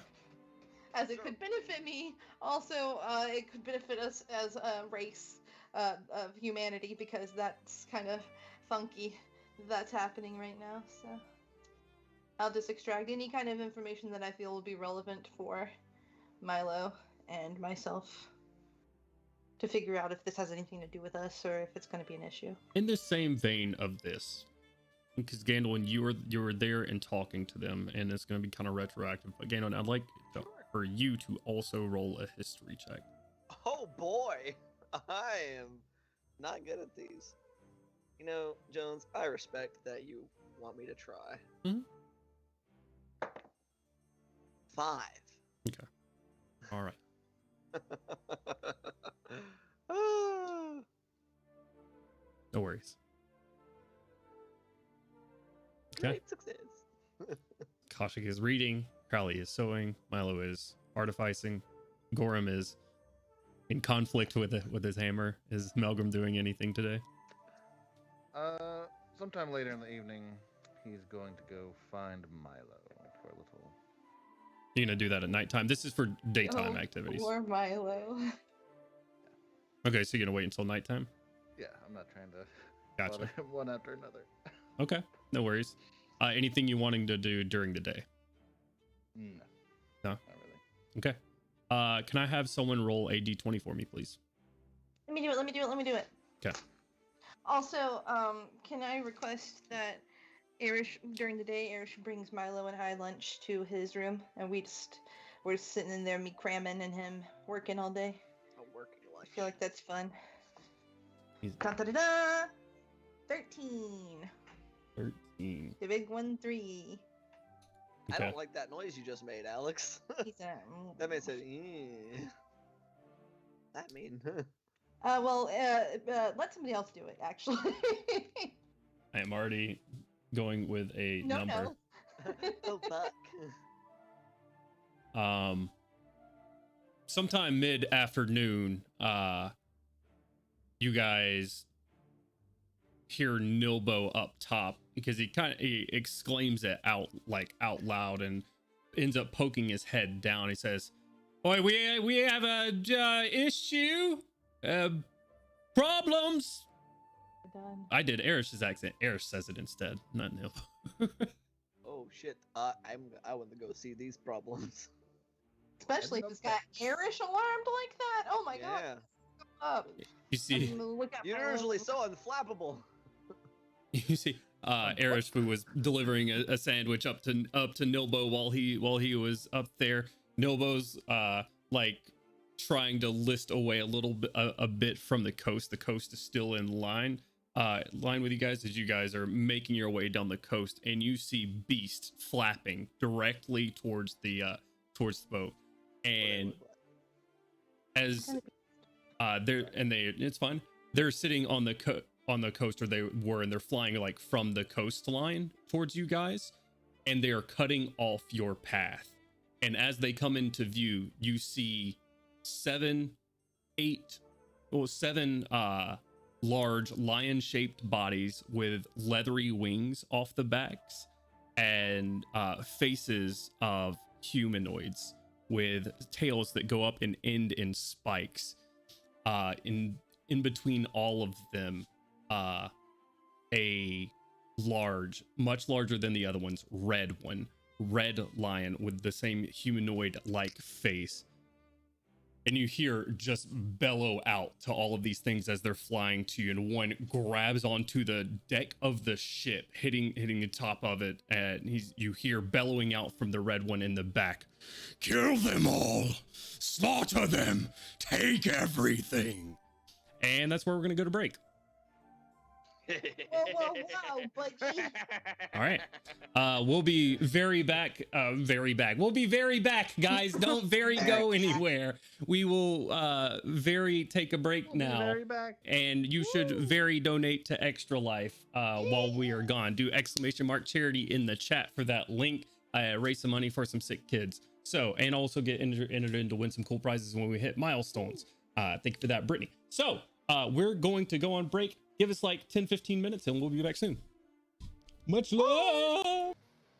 And hello, everybody. Woo! So, as soon as my screen loads, there we go. All right. This is the scene.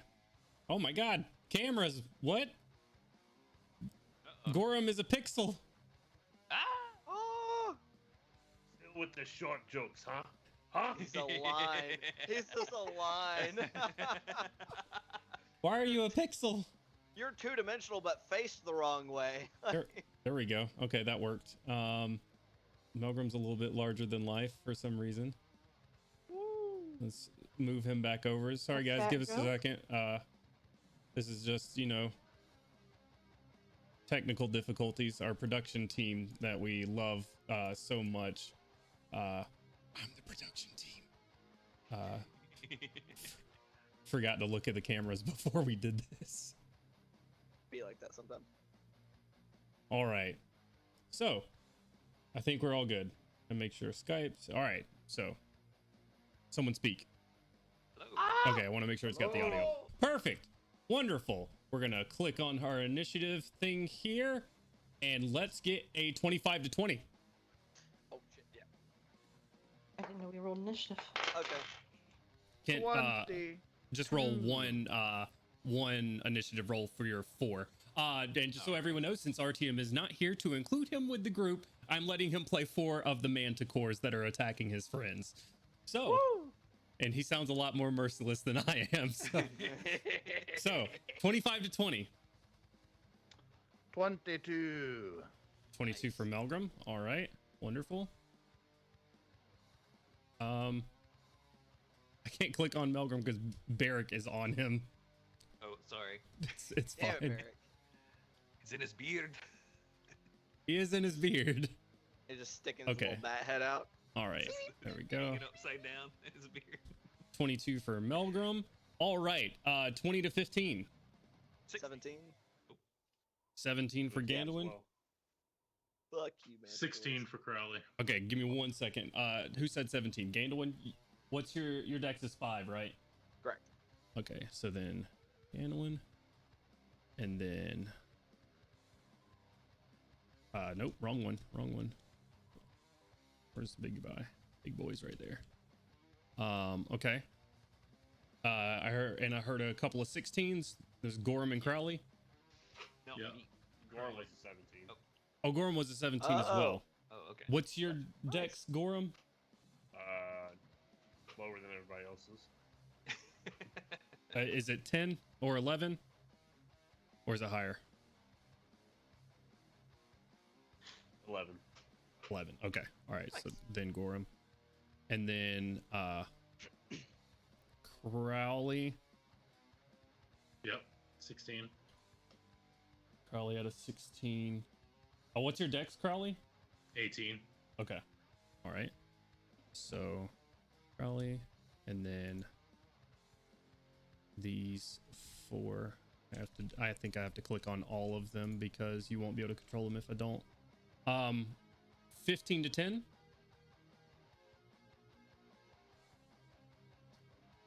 10 to 5. 15 exactly. 15 exactly for Milo. I just got a message from our orc friend reminding me about my hummingbird tattoo, and I'm gonna be honest with you, I forgot what it does. It just gives you proficiency to initiative, I believe. Okay. I apologize, I completely forgot about that. I will actually have a 19. Nice. It's not proficiency, it's plus Oh. 2. Plus 2 to Oh, it's just initiative. +2. I'm sorry. Correct. Oh, okay, Plus 17 2. then. All right. So Oh, also what's 17. your dex, Milo? 2, so I have a total of +4. Roll another d20 for me.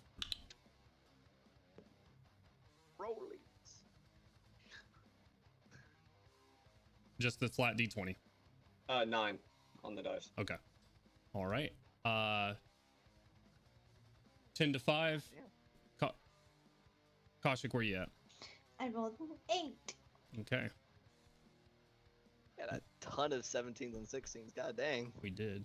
That was almost the entire party. God dang. Arish, and then I didn't give Arish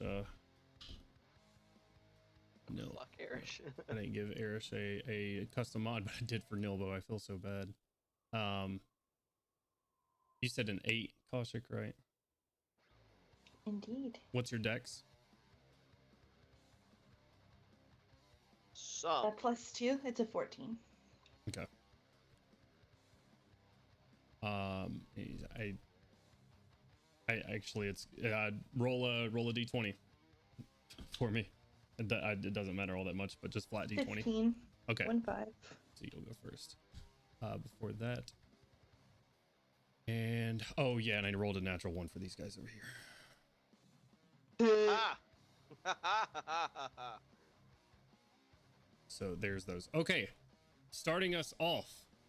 Melgrim, what would you like to do? All right. So, first, I would like to. Oh. Oops. Darn ship communication talking to me real quick. Sorry, sir. I forgot to put the cap on my candle. Yeah, first I would like to yell to Nilbo and Milo kind of simultaneously. 1 to Nilbo. Dive as soon as you can. You know, talking about the ocean. Like, let's fucking test this new feature. Fuck it. And second, to Milo, if you got that thing that struck it with lightning, strike it as soon as you can. And I'm running down to one of those. I'm raging to get 20 feet. Okay. And then running directly to one of the cannons. All right. Using both of my movement. You're gonna rage to get. So Yes, how much sir. total movement does that give you? 90 feet. That gives you. Holy shit. That gives you 90 feet of movement. If I double move and Oh, the yeah. 20 extra, because 35 doubled 70. And then the extra Awesome. 20 feet. Okay, That's yeah, that will get. Hell yeah. Well, okay, you'll get to the first one. The doors are on opposite sides of the ship, so the one on the back is 75 feet away, and then the one in the kitchen is a little bit further because there's one in the right by the teleportation circle downstairs, which we can look at actually because I made it. So if you use a little green slider, you'll see go to the bottom deck where you see your horse, Kaushik horse, and Lord Declan there. That door is right beside them. Right My horse there. looks like that. What is that thing? That's your horse. I don't think that's my horse. Get that thing out of there with the other animals. Get I don't it like away. this. I don't like this at all. Oh man. So you'll go 75 feet to right here. All right. You don't have to move yourself because you can't really fit in the turrets that I've made. So we're not going to worry about that.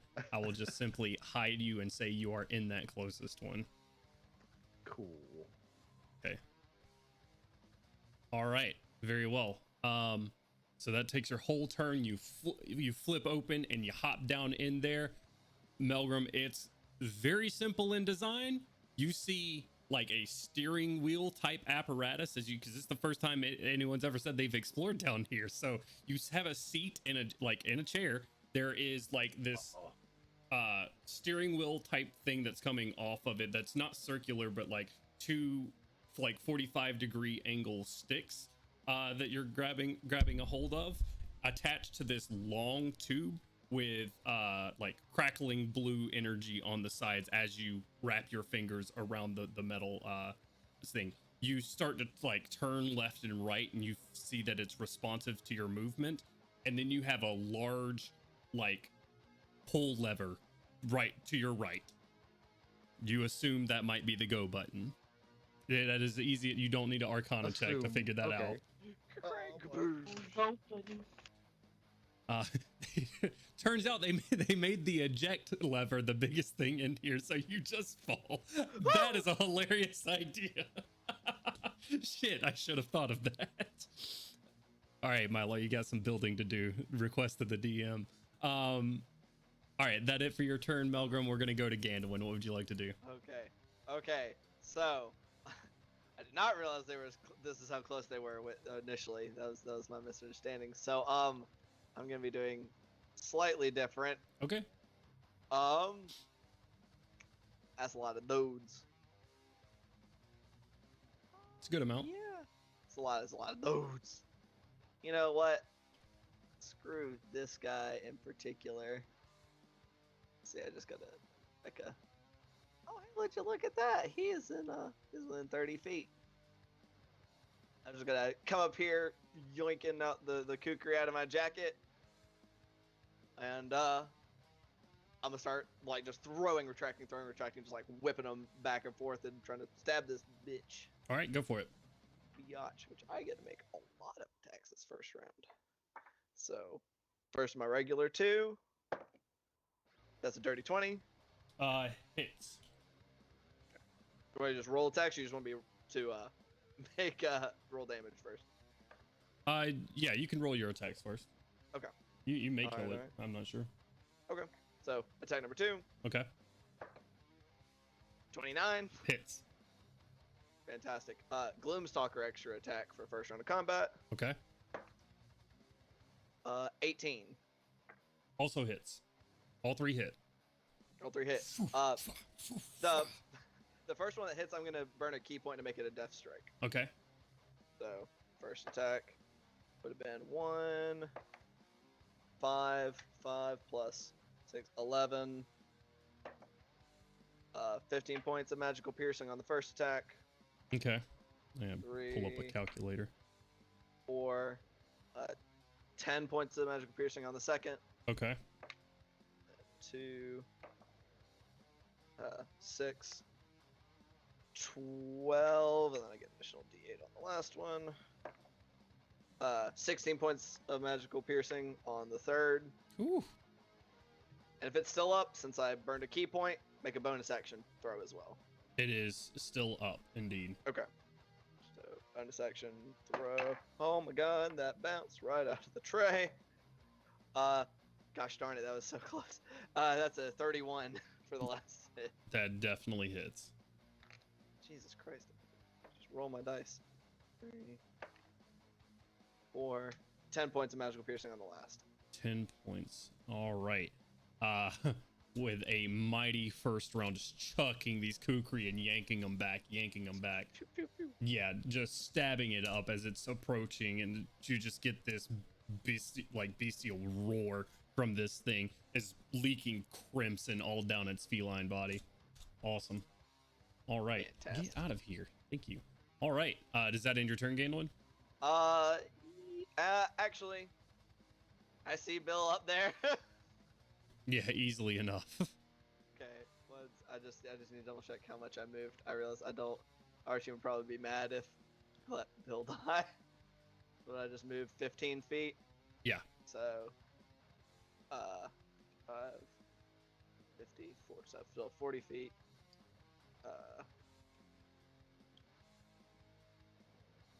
20, 25, 30, 35, 40. I'm gonna yell at Bill as I sprint up there. Bill, get down! Get down below deck, you fucking idiot! Roll a perception check for him. He does much better than he did before. He's duh, what? So. Holy shit! What's your fucking problem? I was sleeping! All right. That will end my turn. All right.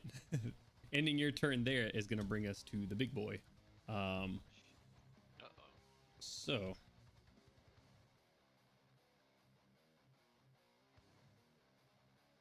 He is going to move 20 feet towards you.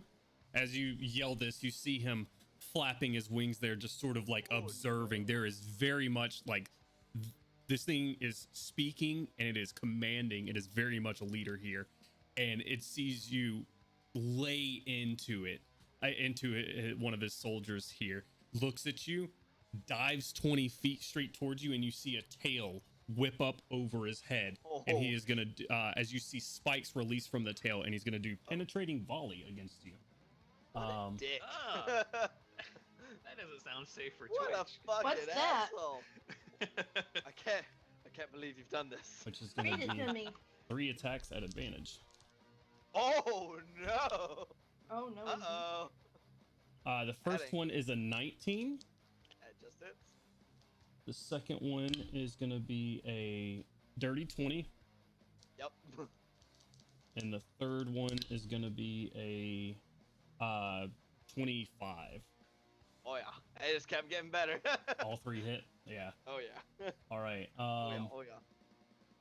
Very well. While I do this, I need you to make 2 checks for me. I need you to make a Constitution saving throw, and I need you to make a Strength saving throw. Oh boy. If it's any I'm gonna try to catch one of these if they're small enough for me to grab. I'm gonna try to fucking missile snare one of them. Sure. Yeah. Okay. So for con save, that's an 8. Okay, that's a And fail. then for a strength save, Uh-huh. that's a 24. The strength save will succeed. Fantastic. I think it's a D10 I for forgot. missile snaring. Aren't monks proficient in strength saves? Yes. What I have the a plus fuck, I have a plus dog? 5 for my strength saving throw. What the That just doesn't make sense to me, but you know what? Don't ask questions. Whatever. We don't ask questions around here. Oh god, where's my reactions? So you're gonna try to catch the first one? Yeah, I'm gonna deflect missiles for the first one. Okay. And that's a D10 plus 13. plus 13. Yep. And then it's versus how much damage the attack would do, whether I actually catch it or not. Okay. All right. Yeah. Go ahead. Okay, not bad. That's 19. Caught right before it And hits you. I just fucking chuck it back at him, you bitch. All right. You use your reaction to chuck it back yeah, at I'm him. just gonna fucking throw it at him. All right. Go ahead and roll an Fuck attack. you! Oh god. So what's that? It's just a regular ranged weapon, so 5'9". That's a 26. That hits. To hit. Good. Okay, not bad. Could be better. 8 points of piercing. That's actually because it technically counts as a monk weapon, so it's magical piercing damage. Fucking dickhead. Okay. All right. Oh, wonderful. And the other 2 slap you in the chest. Did you catch that one? Yep. Take 10. Plus 4. So. I'm not looking forward to hearing this number. Oh no, I just can't read. That's the. It would probably help if I zoomed in on the book because I'm trying to look at it like over here. Okay, you take on the first one 12 points of piercing damage. Ow. And on the second one you take another 12. So 24 total. Yes, 24 total, and you failed the con save. You are poisoned until the end of his next turn. Asshole. Okay, noted. Okay. That is going to be it for now.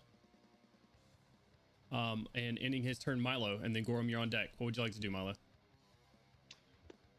As he sees Melgrim run off after being given his instructions, he'll just look at Nilbo and be like, Elbow? He is frozen in time as it has not gotten his turn yet. It seems like he's going to listen to the thing. Actually, you know what? I didn't. No 5 words outside of his turn or anything. Oh my god. Yes, no, maybe so. Yeah, he says, "Oh, yeah, I'm working on it." Everyone hold on! I Oh will god. lightning bolt the ring. I'm gonna get jettisoned off the fucking boat. Oh no. Okay. Don't you have to make this save with disadvantage? Yeah. Or no, is poison saving throws as well, or is it just skill checks? Double check Oh, it wait, for me. I can check because I can add the poison condition. But yeah, nice thinking. This is on attack rolls and ability check. There you go. 29 points of damage. God damn. Oh, fuck. You start zooming forward. I'm not moving the fucking boat. Get over it. Use your imagination as you zoom on. From this, yeah, I'm gonna give. Damn. We gotta make saving throws. Yes, you do. Oh fuck. And I need everyone to make saving throws. What about the big one? Because he's in the way of the ring. I'm about to give I think all of them saving throws too to try to latch on.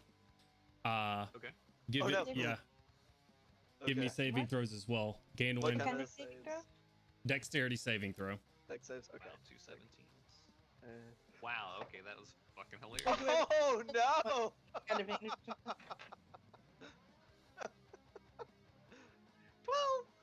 All right. Yeah, there's a lot to resolve here. Give me 1 second. 2.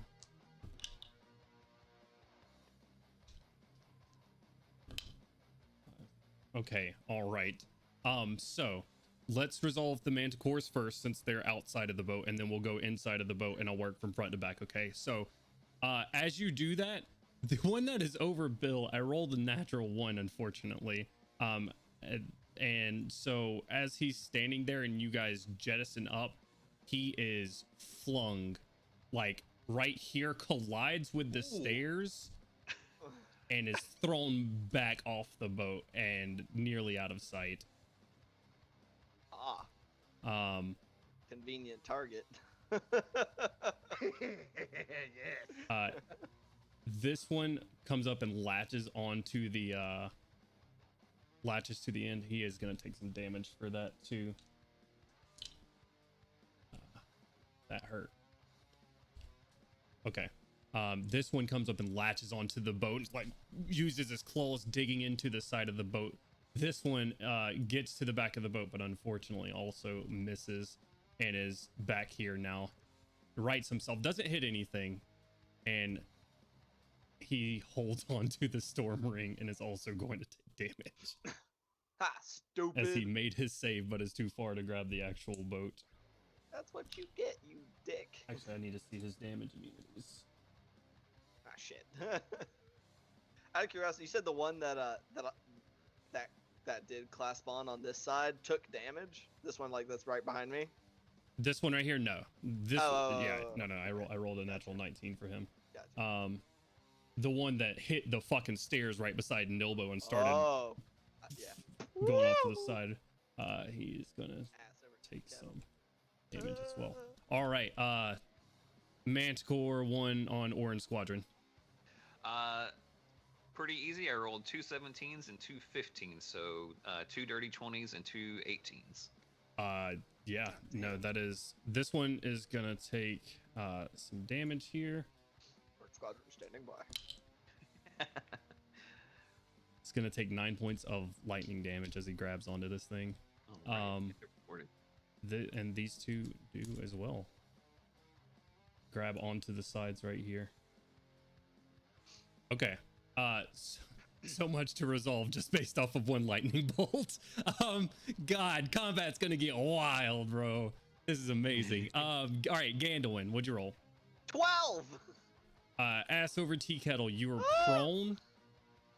Just using your reaction to fling it back. You hear Milo say, "Hold on," and you go, you say what over your shoulder and miss the banister, colliding with a couple of these things, and you're thrown back to about right here, taking 5 points of bludgeoning damage when you do. Just hitting your head against the rails and shit as you're flipped, because he's like going down as well. Yeah. Milo, what the fuck? Whack. All right, Gorham.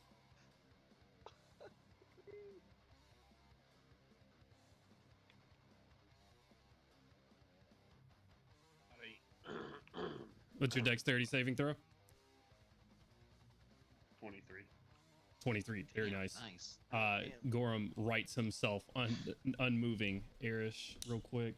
Erish does pretty well, actually. Does everyone that's right there next to Gorham get his bonus to saves? Yeah, they get the +4. Nice. Let's make sure Milo's in it. Pretty sure.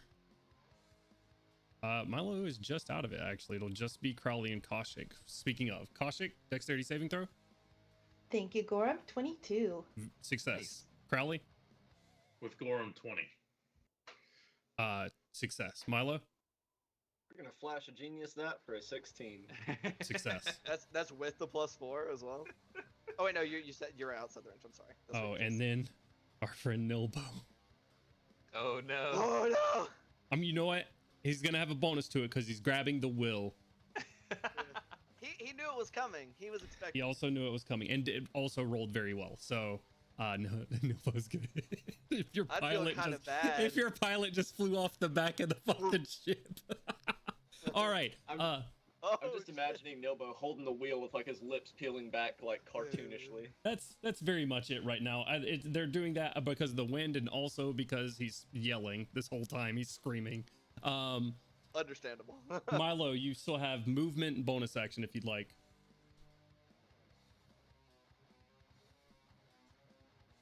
You're muted, Milo. Both of these two next to us are attached. Mm-hmm. Latched onto the side of the ship. All right. Feeling, just particularly unarmored. 5, 10, 15, 20, 25. Oh yeah, you don't have your armor on you. Tell us what it looks like when you cast lightning bolt without your armor. Yeah, he had that big bolter thing, like popped that latch open, pulled out a glowing crystal with some brass rings and fittings on it, slams it in, and Sick. All right. You move over here got like in the corner. Little bandolier of cartridges for you. Nice. All right. Anything else for your turn? Yes. Okay. I will have. Well, actually, let me check something real quick. Where is my range thingy? Boop. Perfect. That one. I'm assuming that Milo would know what these are. Give me a quick nature check. Knowledge nature. Nature. The tour. Dirty 20. Yeah, they're manticores. Yeah, he's gonna have his drone. It's currently riding him like a backpack. All Take right. a shot at it with its little 1d4 + 4 laser. Let's see it. Come on, little guy. Which one are you attacking? Oh yeah. Let me know. There's only one in range. This one. That one. Oh, okay. Gotcha. None of the others are close enough. Little That'll be a fucker. 22 to hit. That hits. Roll that d4. Big damage. And it's a 4. That'll be, I think, 8 points of damage. Yeah. Nice. Yeah, get it, little man. Kent, if you want to, if you right click on them, it has a little HP gauge thing, and I've just add up from there. Oh, okay. Well, I've just been writing it down on this notepad right here. Okay. Gotcha. Whatever is easier. All right. Which will bring us to Gorham, but before it does, the big one's going to take a legendary action. Oh shit! Fuck. And he is Dickhead. going to let's see here. Oh yeah, But what if he didn't, though? he's going to move his movement speed I can't believe you've done this. right there over Gandalwin. All right, Gorham, Oh no! what would you like to do? What'd you say? I said, Gorham, what would you like to do? Oh, sorry. It's okay. I'm just measuring real quick. Yeah. Everybody was quiet, so I wasn't sure if you said my name because you cut out there, and I was like, oh fuck, Oh. is it my turn already? All right, so I'm gonna move 25 feet. Mm-hmm. Plan. I'll point up at him. You leave my friend Gandalwin alone. Yeah, but he's dead. You're all dead. But that's gonna be my vow of enmity sworn against him. Okay, advantages on those attacks. Now I'm gonna start swinging. Fuck Swing his away. ass up.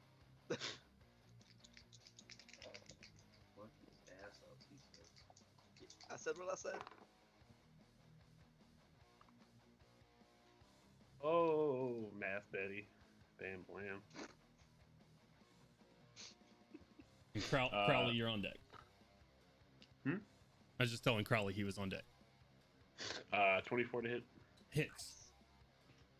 Crunch. Alright,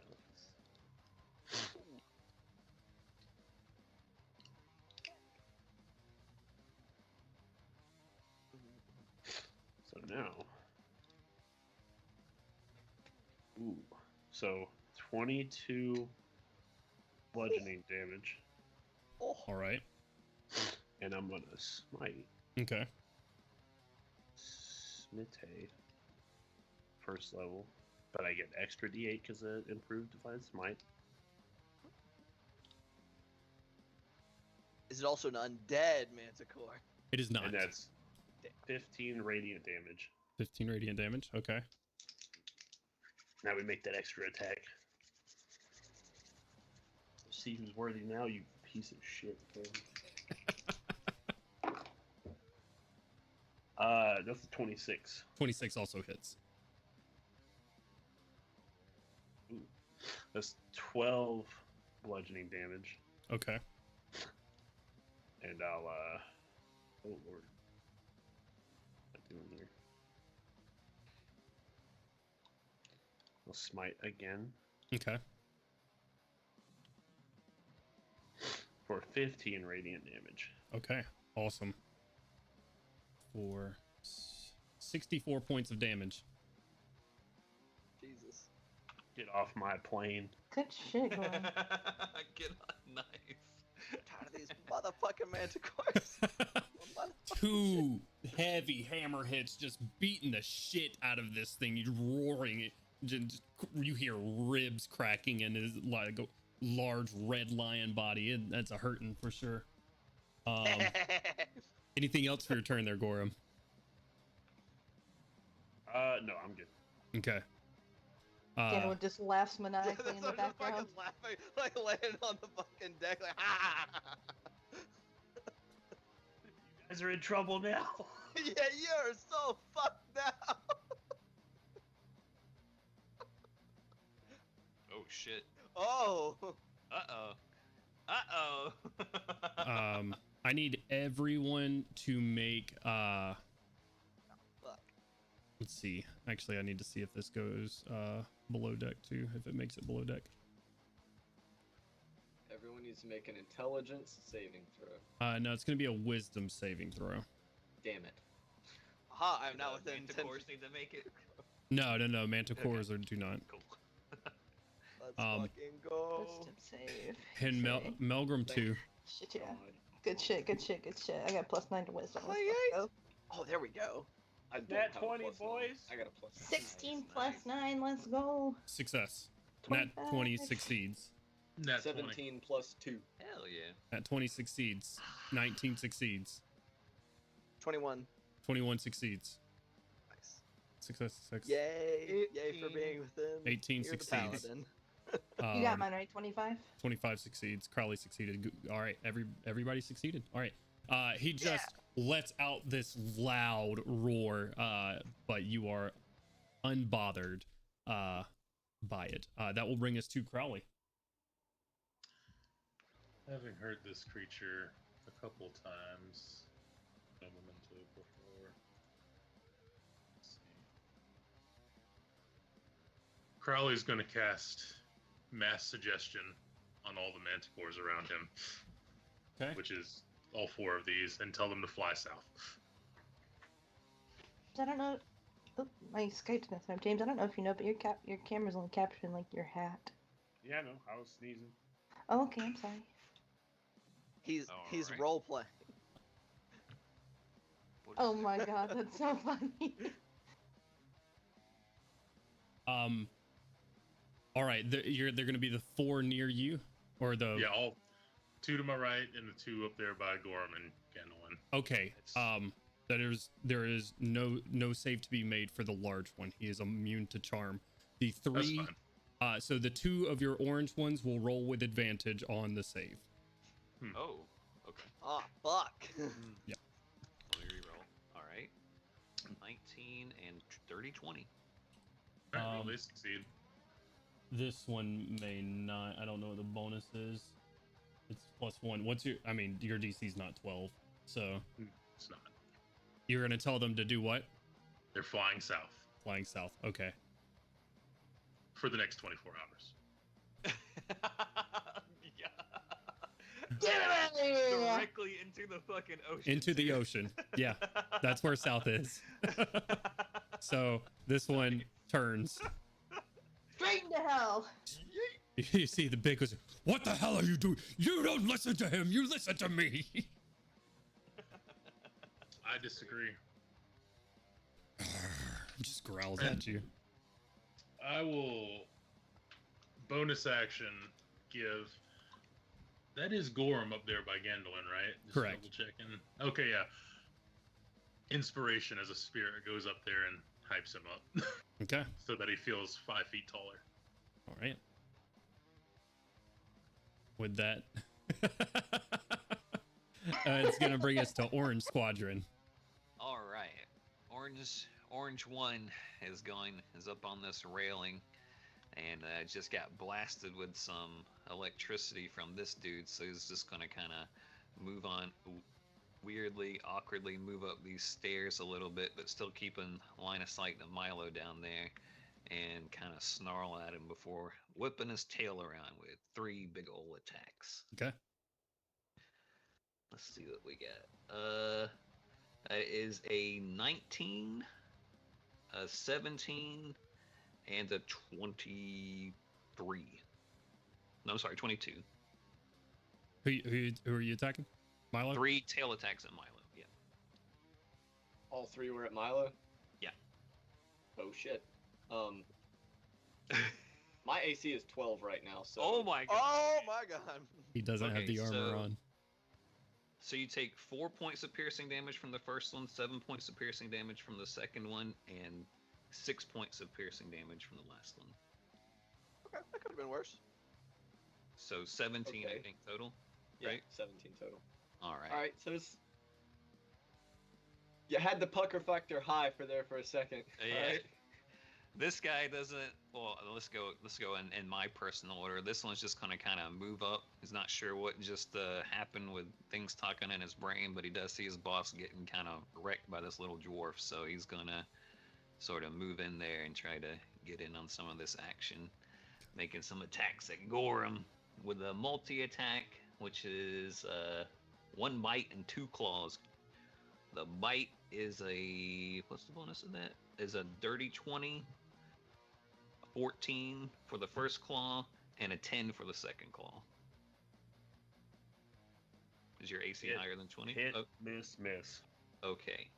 So that bite is, you take 9 points of piercing damage from the bite. I only take damage from the DM. And this last one's gonna be like, I gotta fly up off of this stuff, and he's gonna kind of perch up onto this thing, and he's gonna take some more attacks at Gorham, but 3 tail attacks this time. For 24, 19, and 7. Hit, miss.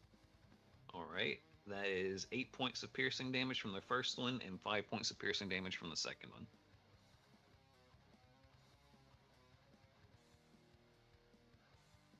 And then this last one, thinking that obviously this is some sort of cattle pen, and that is some livestock that's not considered a threat. It's just gonna fly on down here, and I think with the measurements he couldn't quite get in range, and it's just gonna keep picking on Gorham because he probably doesn't have line of sight to Gandalin down there on the ground with his boss in front of him.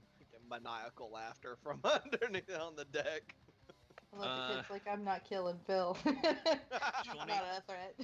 I rolled for it. Let's see like what these guys thought, and they got a 4, so they're dumb as shit. They're like, wow, it's kind of crazy that cow thing can talk. So the first attack's a 22, an 8, and a 18. Hit, miss, hit. Hit, miss, hit. Well, they're all the same thing anyway. So 7 more points of piercing damage and 9 more points of piercing damage. And that's our squadron. Okay. Wonderful. Which is gonna bring us. Oh, go ahead. Real quick. This first one, whenever he like kind of creeps up here and thrashes some stuff at Milo, he does cut eyes over and notice Nilbo, and kind of looks at him juicily, the little tiny man. Okay. Uh-oh. It's gonna bring us to Erish real quick. Let's roll some percentile real quick. Erish says, turns to you, Kaushik, and says, I have nothing on me. I'll be right back. And he runs downstairs. Nice. Stay down there. Tell that man to stay downstairs. Oh. I mean, no, you know what? This is training. This is valuable. So he'll be back on his next turn. Valuable opportunity. Which brings us to you, Kaushik. Hell What would you like to do? yeah. Oh, let me see. Big boy is pretty. He's within range, right? He's within range. Can you measure for me? Because I'm bad at measuring.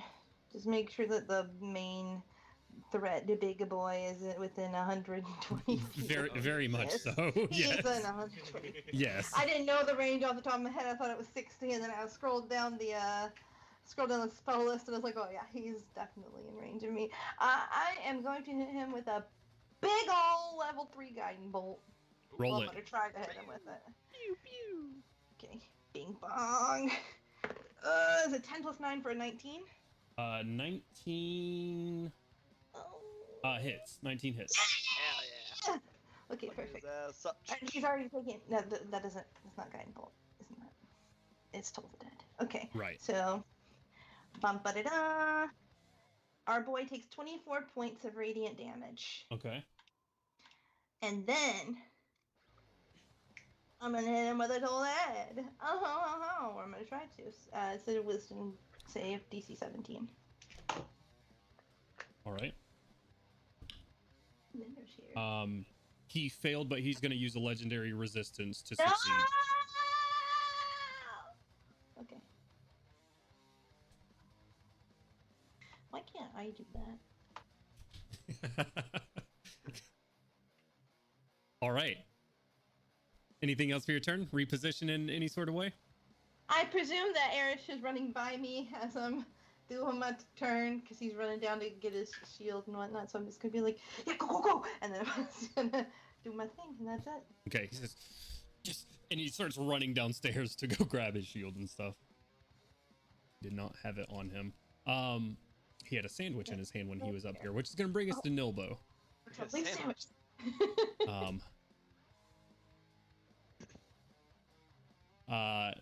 Nilbo's driving, and he's gonna make a driving check actually, which is a disadvantage because you guys are sped up currently. Oh no.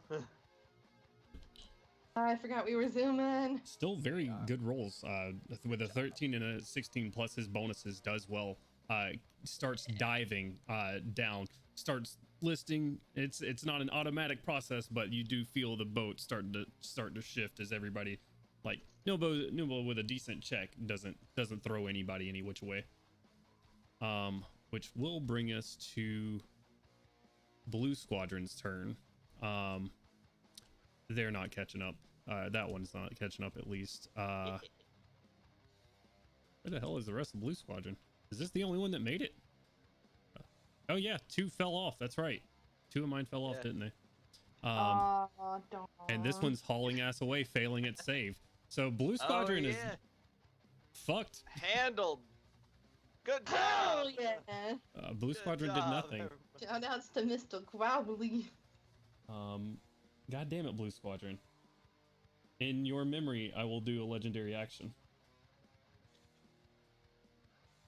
You don't have to do that. That's Blue Squadron So talking. for the legendary action, they're just gonna pour one out, right? He is going to For the homies. he's gonna try to bite Gorham. No. I tried, Gordon. I tried. Natural 2 on the dice will miss. Funnily enough, that his bonus does not make a natural to a hit. Okay.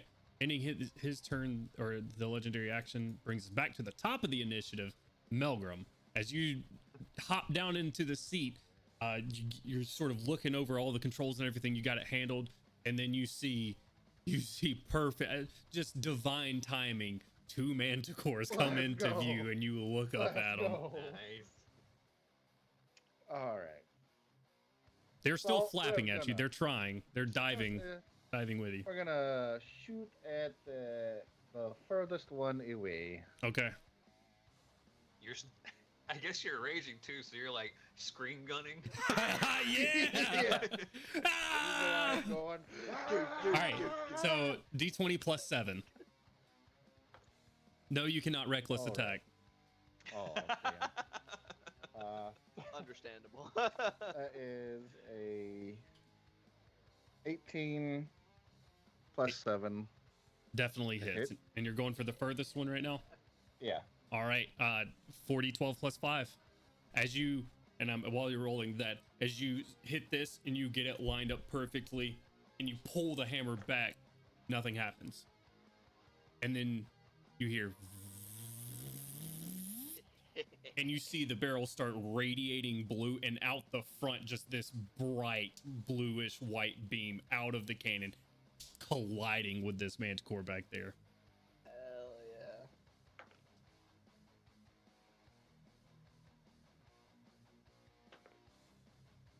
There we go. Get the cannon in there too. I built them, so I'm gonna show them all. Oh, it doesn't. Screw you, kid.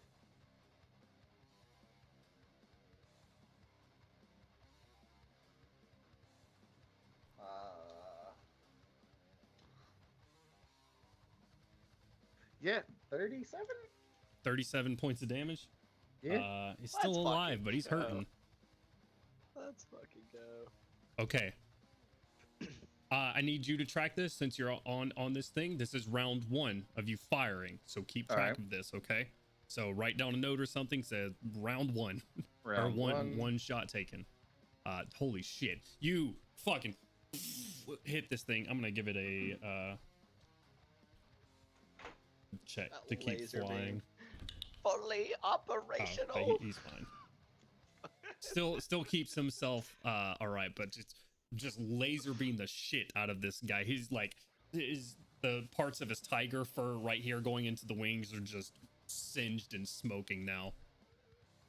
All right. Again, when you're going to be on deck, but he is going to do an action. So I assume I'm only able to shoot it once per round, yeah? Correct. Once per round. Yep. That's good. You could only do 37 damage around with that thing. Potentially more, depending on the Potentially round. more. You could do, what, 12, 10, 4, Yeah, 6, but 48. You could do The rolls were 53 not points of that great. damage.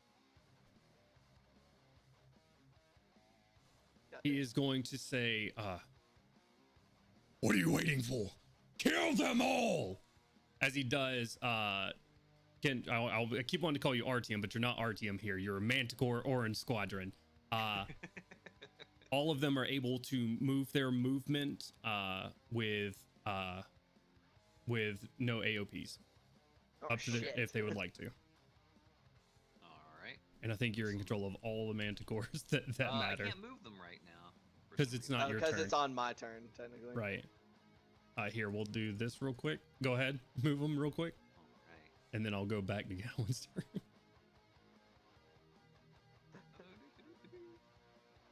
These guys are gonna- It is at this moment you hear Nilbo say, "Oh, guys, I need some help now!" Oh, fuck. Oh, fuck, bro. All right. That's good. Okay, if you're good, then we're gonna go back. Oh. Gallon's turn. Hello. Got him right where we want him, Gandalf. All right. I hope you're ready for a little bit of friendly fire there, Gore. For it, buddy. Hell yeah. Oh, shit. You're not stuck. I'm not stuck in here with you. You're stuck in here with me. What you doing, Ganwin?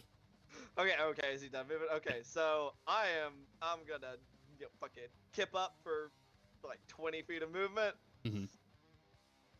And let's see, I can't quite see. I'm gonna step into this square, kind of. Oh nope, that's there. Okay, I'm trying to figure out what square I'm in. I guess into this square, so I'm right, or that's his square.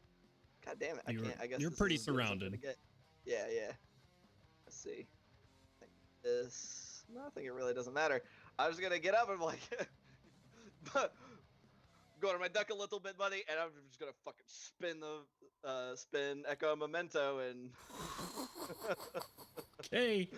I need everyone in that circle to hit. That one might actually be out of range. Half his base is in there. I'm gonna say everyone. They're large creatures, so yeah, that base should be a lot bigger, probably. Right. So it should hit all of them. Everybody. I need everybody in that 15-foot circle around Gandalin to roll dexterity saving throws. Am I in the circle? No, it's the only friendly is Gorham. Enemies and Gorham. You got this. What is the DC? 17. 17. 8. Thank you. 19, baby. 10. Nice. The last one got a natural 20, but the other ones rolled very poorly. They did not get above a 10. 15. His saving throws are strength and con, so that's +2. He'll fail by 1, but he is going to use a secondary legendary resistance to succeed. 22. 23. 26. God damn it. 27. You said a bit of friendly. 31 points of slashing damage to those who failed. And I guess that means 16 or 15 to successes. All right. Okay. You said 31? 31 to failures. I think. Do we round down or up for rounded damage? I don't know. Damage is always rounded down. Down. So 15 points of slashing to those that succeeded. Yeah. Word. Ouch. That hurts. It's the perfect opportunity. I'm sorry. Like, damn, that's a lot of dudes. Hey. You good? You good? All right. Really good. You good, boy? You good? All right, cool. I'm gonna use a bonus action to dodge. You spend a key point bonus action dodge. Gorham! Yeah. You got the I dodged it. You see a fist coming towards you. My name's Gorham. There's a lot going on. Good job, buddy. Okay, he is going to use another. Well, it's coming around to his turn actually. So he's going to do this first actually.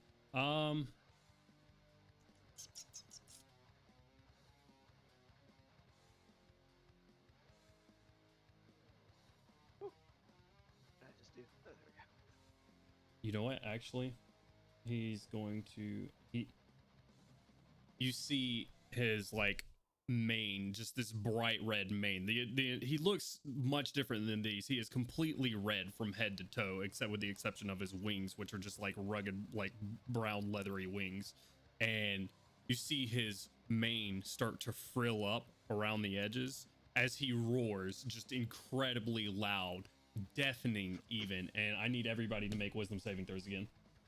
I'm so glad I'm still next to you. Oh, it does not matter.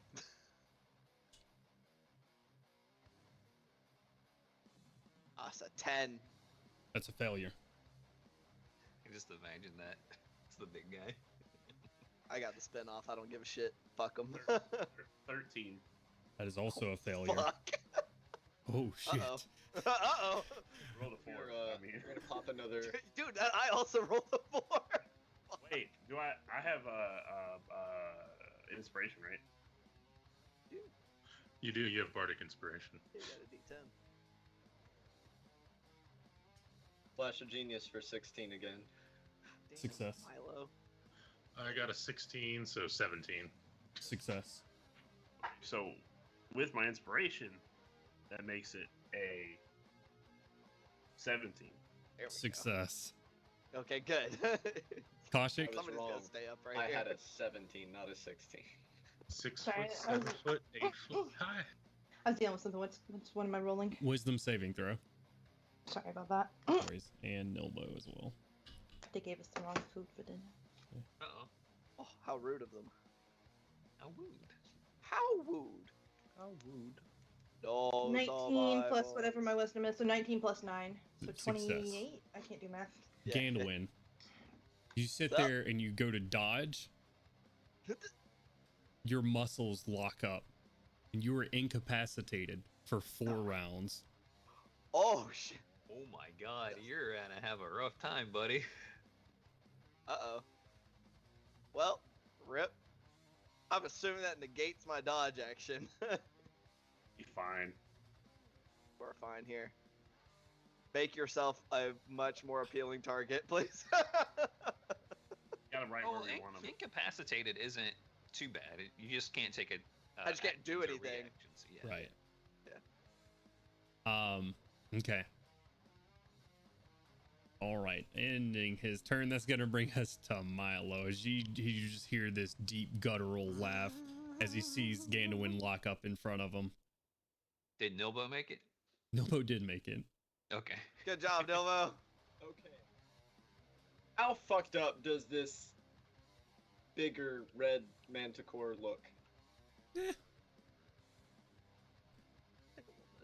He's taking a good chunk of damage, but he's a big burly lion manticore thing.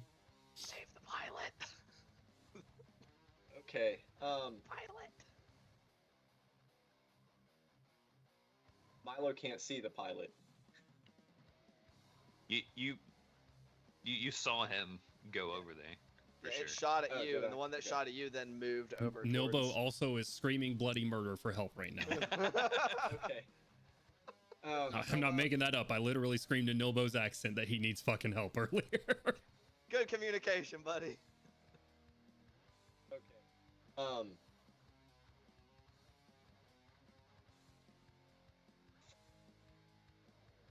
At the bottom of his bandolier that he's got on his chest with 4 things on it. Mhm. For his 4 charges from that armored genius feat. You know, pop open the smoking hatch on his bolter, pull out the bottom one. And this one's streaked with red. You know, slam it in. And we're gonna do a 4th level lightning bolt. With the line should hit the red big manticore and the one in front of it.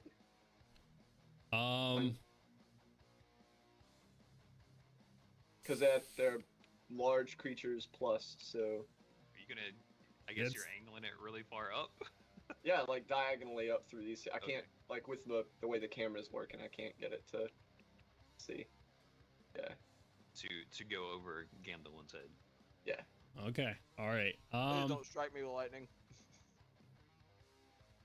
What's the spell again? Lightning bolt. Lightning bolt. It's a 5 foot wide, 100-foot line. And they get a 16 on their save. Are you firing it out of your crotch, though? God.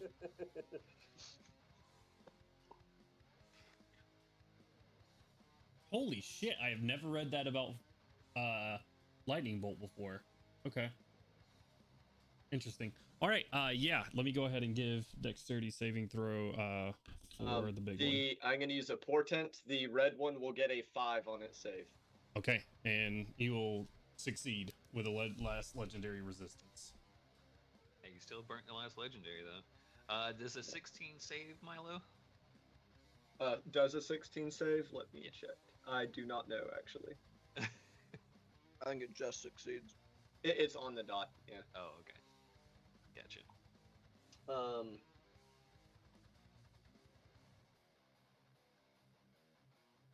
Sorry, I don't own enough D6s, so I'm having to like roll multiple times. That's a good problem to have.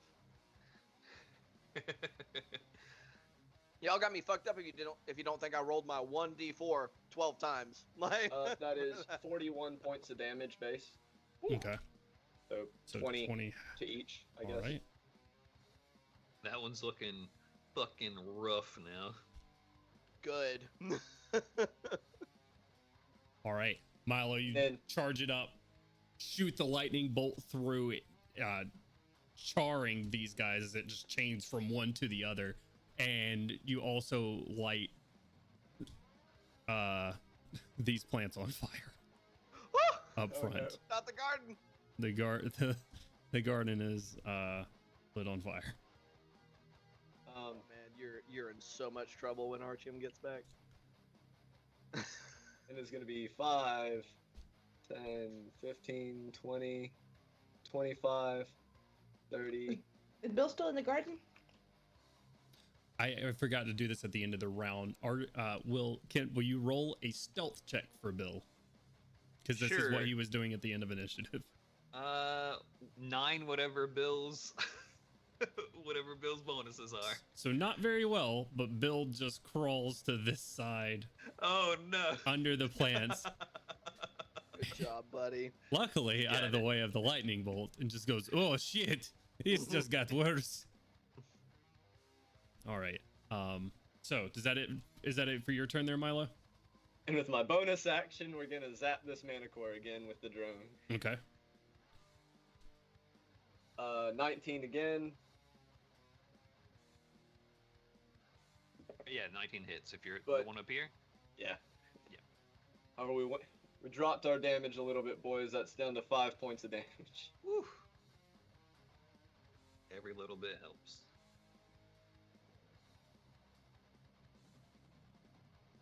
I guess, Hey, asshole!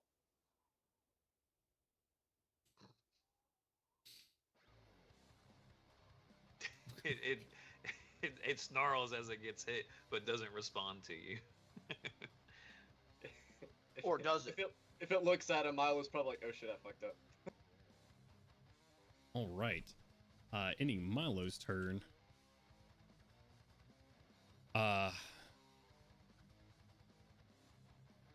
Things are looking hairy. He yells out once more, "Kill them all!"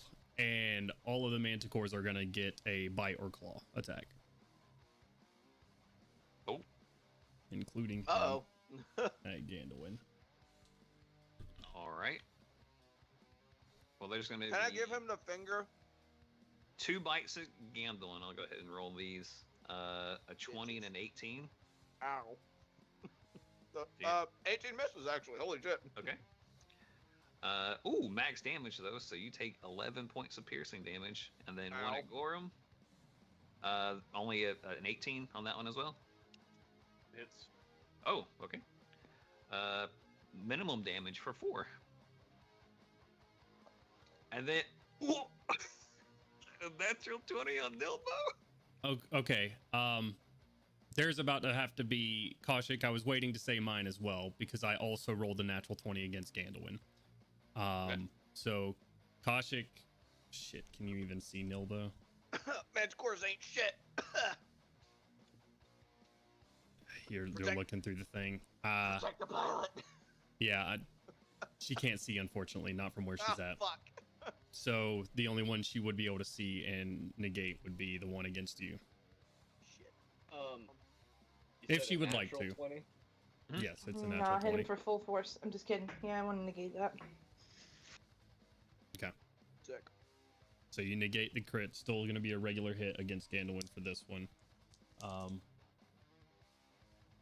She'll take 12. Ow. Oh my god, I rolled really well. Bring it on. 19 plus 4 for 23 points of piercing damage. Oh, ow. Okay. Onto that's fine. Gandalwin. Yep. And what is the damage to Nilbo? 14. He's a sturdy young lad. He's fine. He's still standing. Better than he ever was. I don't have a stat block for Nilbo yet, but he has gone on adventures and what have you. So he is somewhat. I haven't really decided on how talented he is. I'm gonna give you a D4 for what level, like, pilot he is. He does not have class levels. But They I'll have, give you a they have the NPC levels, like expert and stuff, if you want to use those. Yeah. So we'll see how many hit. This is really just to see how many hit dice he has. Could he feasibly survive this attack? And a 3 on the dice, so he has 3 hit die. Of a, let's see. What does an expert have? An expert, it doesn't. It scales based off of what their base stat block is. Because you just gain extra hit dice of whatever stat block you slap the levels onto. Okay. So if he had a D8, he would be getting D8s, or a D6, he'd be getting D6s there. I'm calling him a. I should have had a stat block for him. I'm a bad DM. He's a barbarian though. Yeah. Artyom will be so proud. He really is a true halfling. I'm gonna give him D6s. He is gonna be a pilot class, so he's gonna have D6s. I was just getting ready to say in 3.5 expert had a D6, so perfect. So you did 14 points of damage to him. 14. We have to roll pretty good on these 3d6. Oh no. The first one's max. The first one's max, right? Okay, 6 plus. Yeah, you're right. 6 plus 2d6. And his con mod is +4, right? Yeah. I'm gonna go ahead and say it's not looking good. Oh no. We reroll ones. We do reroll ones, and I did reroll a 1. I'm giving you that benefit of the doubt. Thank God. He could just take the average, right? Can I run and jump in front of Nobo and say, "Get down, Mr. Pilot," and then take the shot? You for can't. him? You can't even see him. Unfortunately, that's why you I couldn't don't need to cancel the see. natural 20. I'm using my my night vision, my dark vision, to see through the walls. I'm gonna roll his con score to see if this helps because I rolled 13 on the d6s. Oh no. So I am not giving him heroic stats. I am not doing 46 drop the lowest. I am doing 3d6 straight. Oh. This man has been piloting for years. 6 and a 5 on the first. Okay, we're looking pretty good. This is 11. Plus 3 for 14. Okay, Which so brings he's him got up to 13 plus 19 HP. 6 for 19. Yeah. He has 5 hit points left. Let's fucking go, Nobo! Oh my God, we're gonna fall out of the sky. You guys just started going into a dive too. That'd be something. That'd be something special, huh? I mean, on the bright side, once we go under the water, we're still good. Okay. Doesn't someone have to activate that though? On the bright side, we're trying to fall I out thought of it the was like sky. an act. so- I thought it was just a thing that happened. You'll see on the side of the steering wheel there are levers and stuff. Oh fuck. You just look like an open airship right now. All right, so Nilbo screams out in agony. Oh, for the love of fucking have me stop! Help! I couldn't think of any Eberron gods at the moment. None that y'all want invoked right here. Corvair Jesus. Corvair Jesus. All right, that ends that, which is going to bring us to Gorham. Gorham, what would you like to do?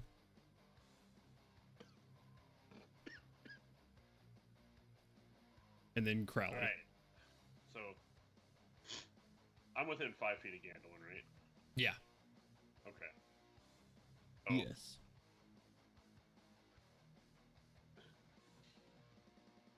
I'm going to say, Gandalf, this is no place today. And I'm going to slam my hammer into the ground. And me and Gandalf are going to thunder step out of there. But right before I disappear, I'm going to flip off the big Manticore. Okay. Yeah. They turn to dust. Where are you thunder stepping to? Right next to Milo. I'll Okay. put me where I'm at, where I want to be. Oh, I goodness. can't go up though. There's a DC on that, right? Yeah. Con save. Con save? Okay. What's their con? Oh, pretty good.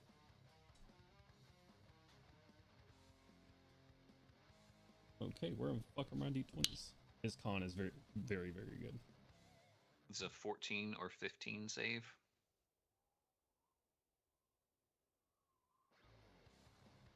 I don't know what my saving thing is. 1 second.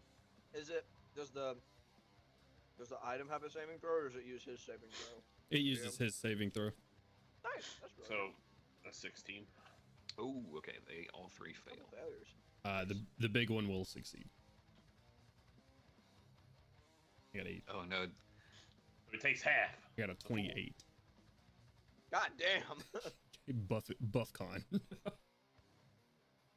Con doesn't he know Con's a dump stat? Duh. Look who's finally in perfect view of the camera. Look at her. Girl. All right. She looks mad. What's the damage on that? Did I miss it? Probably is. Not great. Not great. Oh no. You got an incapacitated Gnolls out of there. It's 9 thunder damage. 9. Thunder damage. That's just enough to kill the one that's looking towards the front of the ship. Good job. Good onion. Fuck that dude. Hey, look, here we are. Then Alright, we guys. pop up in the last row. Okay. All right, Gorham. You get him up there, and is that your turn? How's the big Manticore look? Is he looking healthy? He's breathing heavy. The big one's breathing heavy. He's been focused a little bit, so he's looking kind of rough. Good. Bonus action to cast Hunter's Mark on him? Sure. You cast a spell. You cast Thunderstep already, so you can't do Hunter's Mark this round. Oh, is that this counts as me casting a spell? Right. Yeah. Interesting. Well, sheet. All right. Crowley. Shake your fist at him. Seeing that Nilbo's taken care of, Crowley diverts his attention back to the group over there and is going to cast Hypnotic Pattern on top of all 4 of them. Okay. It's a charm effect, right? Yes. Okay. So big guy's not affected. I'm not worried about the big guy. The 3 will make the saves with advantage. Oh, okay. Well, one of them fails, and the other one gets a 2 and a natural 20. Which one died again? Sorry. The one that's pointing towards the front of the ship. So This the one that's like, no. The one out lightning bolted. Yeah. Oh, this guy. Yeah. Towards the front of the ship. I'm dumb. Okay. Bam. Right there. Damn, didn't even realize there were one was dead. But yeah, okay. And I'm gonna crane. Crowley's gonna crane his neck. I think I can see. Trying to look from this perspective. I'm pretty sure I could see Gorham over there. I'm gonna hit him. Trying to see from my line of sight because I should be able to see him. Yeah, I can see his beard from here. So yeah. So See his beard. Crowley's just gonna immediately toss him another inspiration as another green spirit flies toward him. Okay. For him, you And have that's good. inspiration. And you know what? I don't like that I'm the front line now, so I'm just gonna.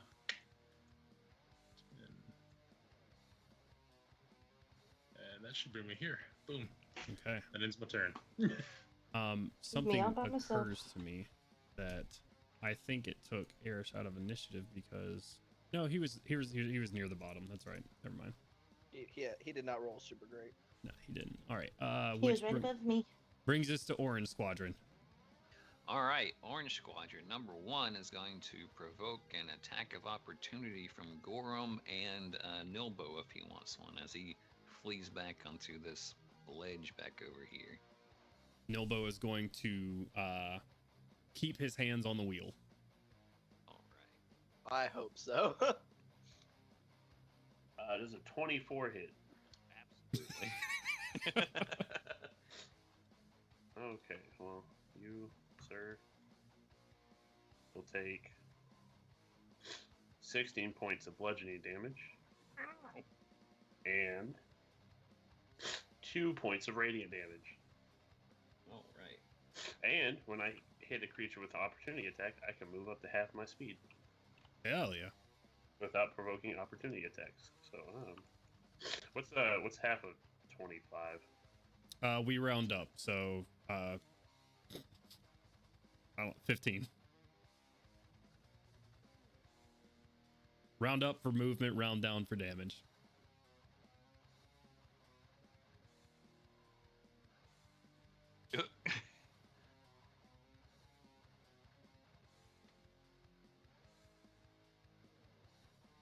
Like right there in the middle of the stairs. I can't move myself right now, so. Oh yeah, go for it. Now you should be able to move yourself where you want to. Hell yeah! All right. Fuck him up. And he's not sure where all these people are running around, but he sees that there are 3 people right in front of him that don't have any armor on. So he's going to make a spine attack at Crowley, Nilbo, and Gandolin. All right, declare which one's which. Crowley first. It's an 18. Yep. That is 6 points of damage. Nilbo is 19. Hits. Uh-oh. That's 11 points of damage. He rolled max. And Nilbo goes Gandolin, unconscious. He rolls a 7. I doubt that hits. It doesn't. I'm just sitting here, can't even move. It just goes. This guy over here is, I put a torch on him because he's incapacitated. And this other one isn't sure what's going on, but moves around his buddy to right here and does 3 spines at Koshik, because she's just right there. Okay. A natural 1, a 17, and a 22. The last one hits. All right. You take 10 points of piercing damage as one of the spines pokes into you. As a wise man once said, I only take damage from the DM. You said 10? 10, yeah. Nice. That's Orange Squadron. What's left of it. Okay. Yeah. Our numbers are dwindling. The big one Another is command. going to look around. He's just looking to murder now. Filled with rage. He's gonna send a tail spike. Low Koshik, high Gorum. That's a 9 for Koshik. All right. Koshik, a tail spike coming your way. I smack it out there. Whoop-ah, I'm just kidding. 19 to hit. What is it if I just smack it out the air? Yeah, it hits. Okay. All right. I need you to make a Constitution saving throw for me, please. 19. 4, 13. 19 does succeed. You take 14 points of piercing damage. Is he- Half down to 7? No. 14 points of piercing damage. Okay. That's gonna end his. Now you see Koshik, you see Erish popping up right beside you again with a shield in hand and a couple of candles situated. He sees 2 right in front of him. Throw the frag grenade. He'll step up a little bit more as he throws one, and a glass candle sends shards of glass. I need well, that one's incapacitated, but I guess it will. Is it incapacitated or paralyzed for hypnotic pattern? What's this? Incapacitated. Pretty sure. Okay, so they don't automatically fail the saving throw. Yeah. Is it Dex? Hypnotic pattern. It is a dexterity saving throw. All right. An 11 and a 5. Both will fail. 30 feet vanishes. Yeah, just incapacitated and has a speed of 0. So that, yeah, they can still make it. My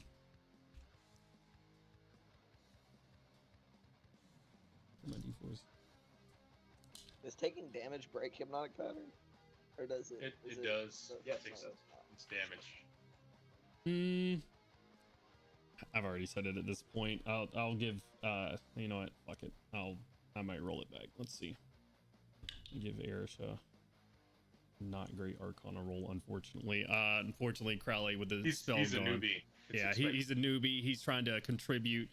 They will take with an okay roll 11 points of piercing damage each. Nice. Good job, Eric. Nice job. Good play. Good play. Yes. Oh god.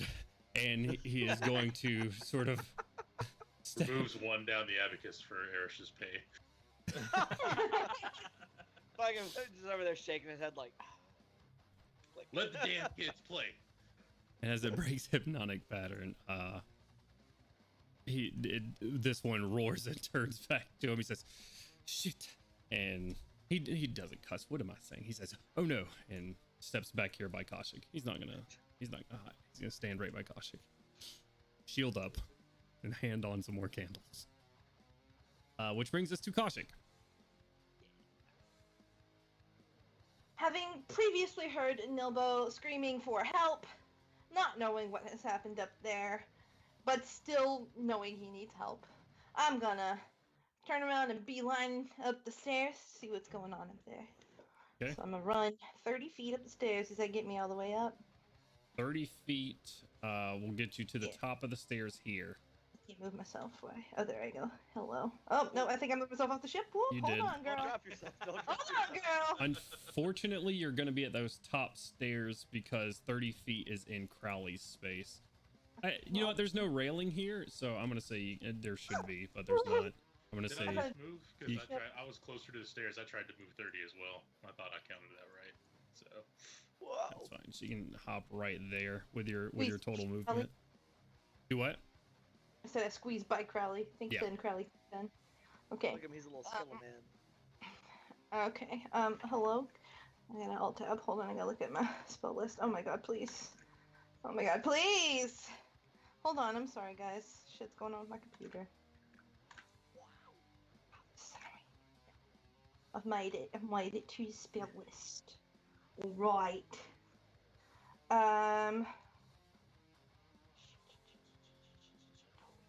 Please. Oh, these are all touch spells, aren't they? Fuck me. Okay. So, it's not specified in my Divinity Within trait, Mm-hmm. but when I sacrifice HP to heal, does it need to be a touch? I thought there was a range that I put on it. Is there not? I thought I put a range of 30 feet or something like that. Oh. It's 1-to-1 ratio. Self-inflicted wounds. Something else.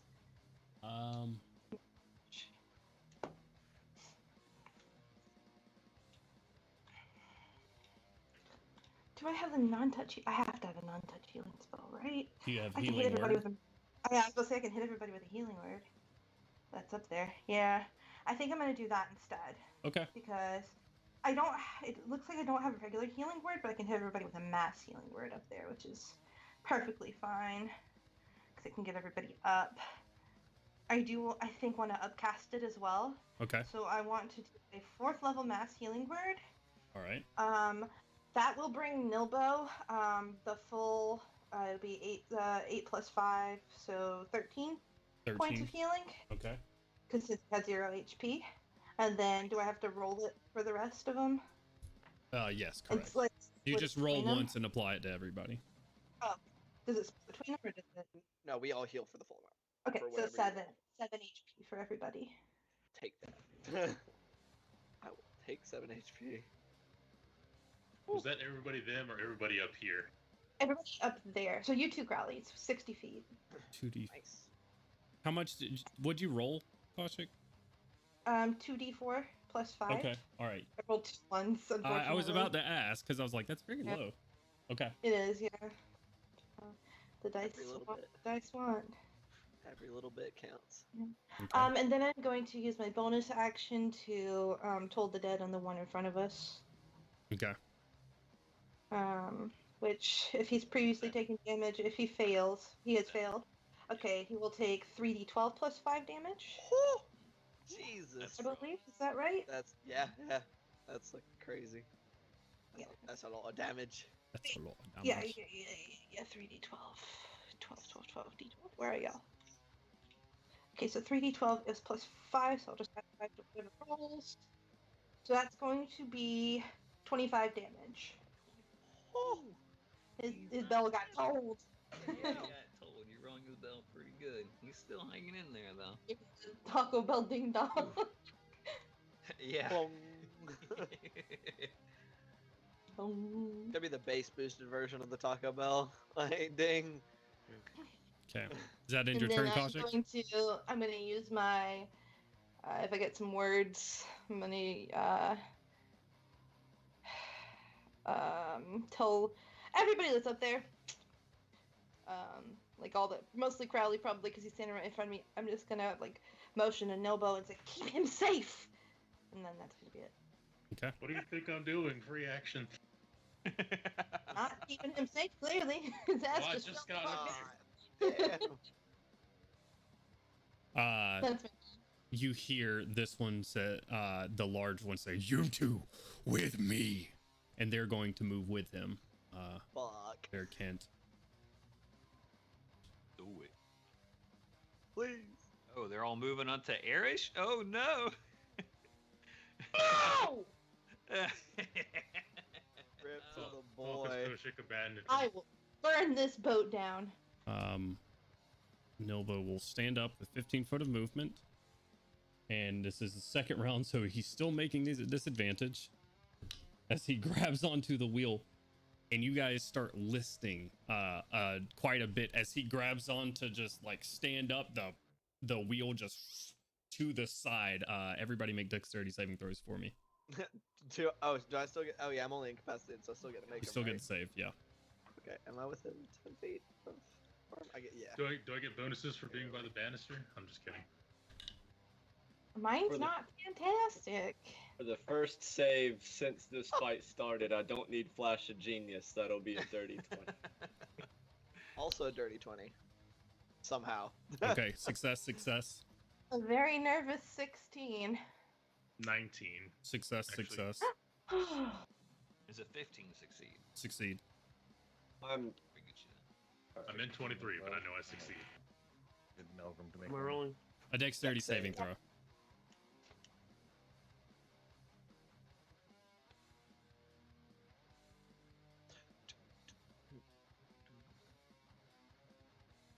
I have to pull up something very important at this moment. And 11, so I am going to roll my inspiration, There we go.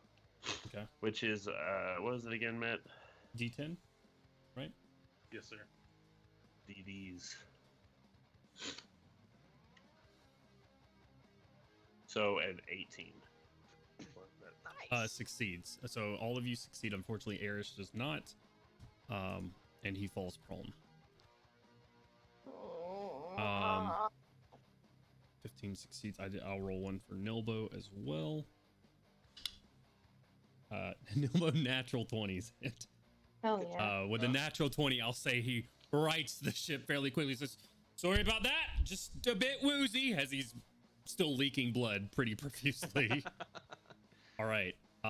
Which is gonna end Nilbo's turn and brings us to Orange Squadron. Oh, shit. The prone Arish right here? That's actually not Orange Squadron. I'm sorry. That's Blue Squadron. Oh.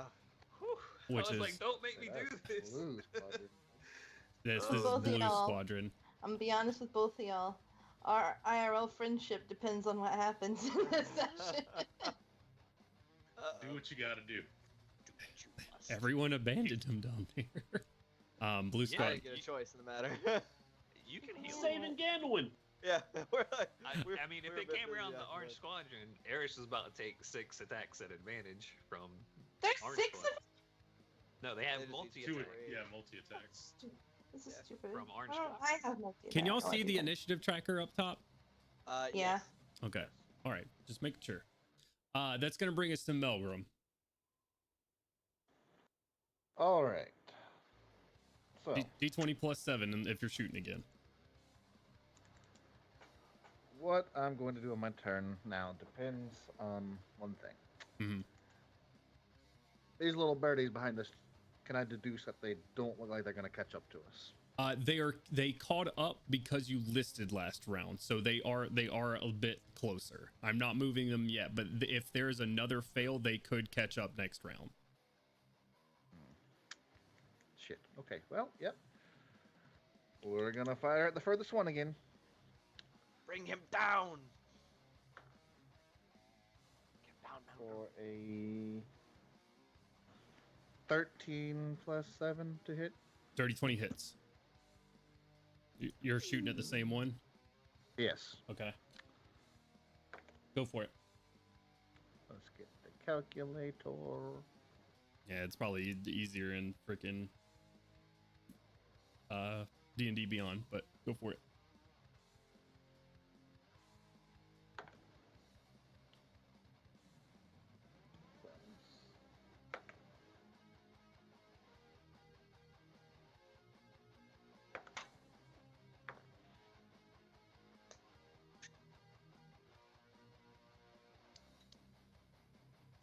$34 points of damage. Jesus fucking Christ. 34 plus 37 is what? Or you blast this 71. one. Yeah, I just did it on a calculator. You blast one just clean off at the head as you line it up once again, take it, pull the thing, and the shot shoots off. And this time you notice that the like cage around you, the structure itself starts to like rattle a bit with this shot as you just take the head off clean. Nice. All right. Anything else for your turn? Now we're gonna get out of this cannon and use whatever movement I can to try to get back up top.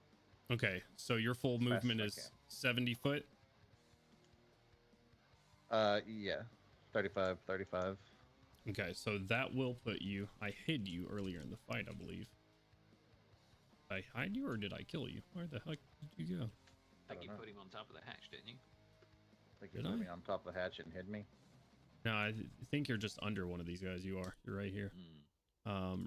There you go. You will be with 70 feet.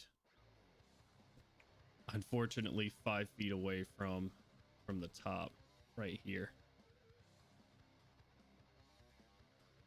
Right there. As you come out the steps, you see Erish prone on the ground, like holding his shield up with both hands as Manticores swarm on him. All right. Anything else for your turn? I guess you. Uh, No one else on deck. I'll use 70 feet. I don't have a bonus action, correct? You still have a bonus action. Oh, well, shit. Then Oh yeah. shit! No, you can't move. You can't double move this I round can't double move. That's because what I, you that's used what I, your that's what I action. said. Yeah. Yeah. You can make it 35 feet, so you're about halfway there right now. I'm sorry, I just remembered you shot. Yeah. But That's where I was confused. Yeah. when it comes around to your turn next, you can rage again and still get within range. Yeah. All right. So as long as I have a bonus action this round, Mm-hmm. swords coming out, getting lit on fire, and then Yeah, absolutely. the next round we're gonna raid and get all the way up there. Okay, sounds good. All right, Gandalin, need you to make a wisdom saving Incapacitated. throw for me. Oh, I get to make another save against it. Fantastic. All right, let's see here. Still then 10 feet. A 8. Oh my god, that went fucking out of my tray. You said a wisdom? Mm-hmm. 11. With the +4, Yeah, I rolled a 5. incapacitated still. Yep, I'm vibing. It's gonna bring us to his turn.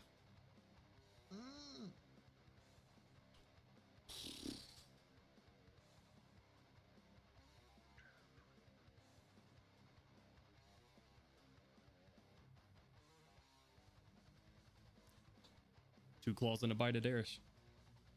Ooh, no. First claw. Hit. Second claw. Hit. Bite. Hit.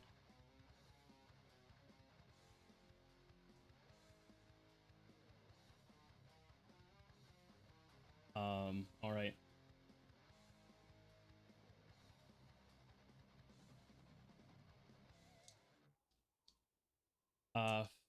First claw out of there. Well, you know what? That's a little bit better, at least. A little bit smaller dice size. First claw is going to be a 5. Why are they taking Eris? This man just throw some glass at him. Like, I've fucked y'all up so much harder than he has. Come for me. Because he's always an easy He's target. right there, though. Yeah.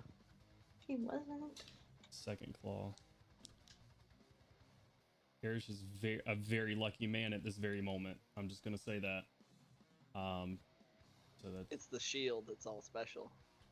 2 Special plus, shield. Yeah. 4, so 6, and then the bite is a little bit more.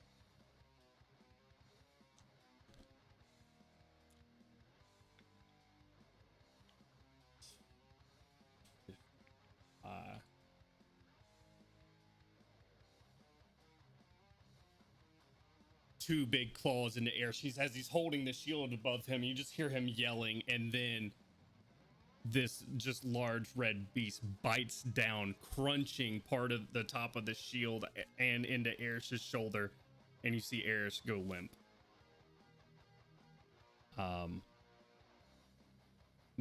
Pretty mangled.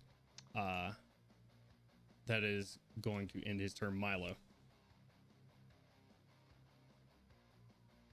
Wait. How are these three friends of ours huddling Erish looking? Like, Kent will have to explain the two right there, but the big one is breathing pretty heavily. One of them's pretty banged up. The other one looks a little bit worse, but they're not on their last leg or anything. All right. The one on Pulling top out looks his- pretty fucked, though. Pulling out his third of 4 bandolier pouches, he's going to take out a conical device, slamming it into a tube into the front of his bolter, angle it slightly, and with a thumping sound, cast Shatter. Okay. You're going to cast Shatter on top of Erish? Above Erish, it doesn't have to be mounted to a Oh, okay. particular surface. So you're just gonna fucking blow. Like, I got you, Erish. Boom. Fucking blow his ass up. Like, oh. I won't let That's, them kill you. That's a Constitution save, right? Yeah, I'm doing it. It's not letting me like move it up and down, but yeah. Nobody kills my friends but me. I think you have to like zoom it out, click again, and then use left control to move it up and down. Gotcha. I mean, I think everyone gets the idea that it's going to be detonating over them so that the bubble will hit the 3 Manticores. He's all Okay. thrown, so he's Okay. even lower to the ground. That's true. I'm pretty sure I will have a failure and a success with a 10 and a 22. With It's a actually the other way. very big buff to con, but with a natural 1, he will still fail. Oof. Oh, okay, it'll be 19 damage to those that have failed, and 9 to the one that succeeded. 18. Wow. All 3 of the Manticores have taken within 1 point of damage of each other. They all have almost the exact same HP now. That's funny. Milo. Decide their fate. Oh, nice. The big one? Mm-hmm. Milo braces his bolter with the little launcher on the bottom against the railing and pulls the bolt that launches the exploding device. It will explode in a orb of sonic energy, shattering flesh and bone, tossing them to either side. Or the one that is killed off to the side with the concussive force. Dead on the ground as he lays into this prone creature, snarls up at the rest of you, coming for an easy target next. Still breathing heavy. casting shatter, just laying him crumpled on the side. All right. And oh, this is gonna be bad because Milo is not good at this kind of thing. But he's going to jump over the edge. Ooh. Nice. It's a bit of a panic moment. He just saw Erish go down. All right. I'm guessing that's an acrobatics check. To jump down right there Go or off jump what? off the boat? No, it's 10 feet. You don't need to make an acrobatics check. Oh, okay. And then as he comes running up, he's gonna have the drone take a shot at whichever one seems the crunchiest. Okay. They both So look everyone has pretty rough. 1 less HP. Yeah, Say 18 to hit that hits. for Finish 5 it. hit points of damage. 5 hit points of damage. All right. Still up. Shit. Just barely. 5, 10, Full. 15, 20, Nope, 25, he's still away 30. a little bit. There you go. That's Be it. That's all I more- got. Be more delectable. Okay. Gorham, your turn. Then Crowley, you're on deck. Yeehaw, partner.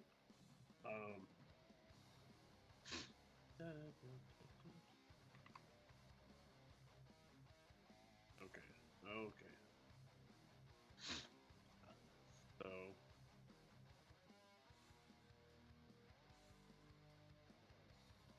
These creatures both within 10 feet of me here. Yeah. I'm gonna attack whichever one Milo just hit. Okay. Crunchy boys. That's a nat 20. All right. Kaushik, it's come back to your turn if you'd like to cancel that. Huh? What? I was making a joke. You didn't I'm technically stupid. cancel. You can't tell jokes. I'm stupid. I'm pretty sure your minimum damage will take it out. But Perhaps. How much health does he have? 12. Okay, so just the bludgeoning damage, uncritted, was 25. Yeah. So, Jesus Christ. Say- Let it transfer to the other one too. You got you Holy slashed both of them annihilated. up in there. Whoosh. that's not even with the He's divine fucking damage. dead. He's fucking I'll dead. attack the other one. All right.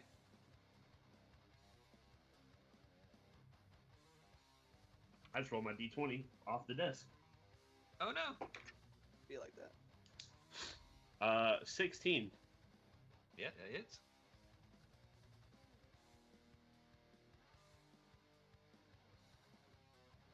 Finish it. 20 bludgeoning damage. Oh, he's gone. God damn. God damn. And that's my turn. And now I'm going to go find that d20. That's both of them dead, Kent. Yep. Yep, those two up there are gone. Okay. Last man standing. All right, ending Gorham's turn there. It's gonna bring us to Crowley.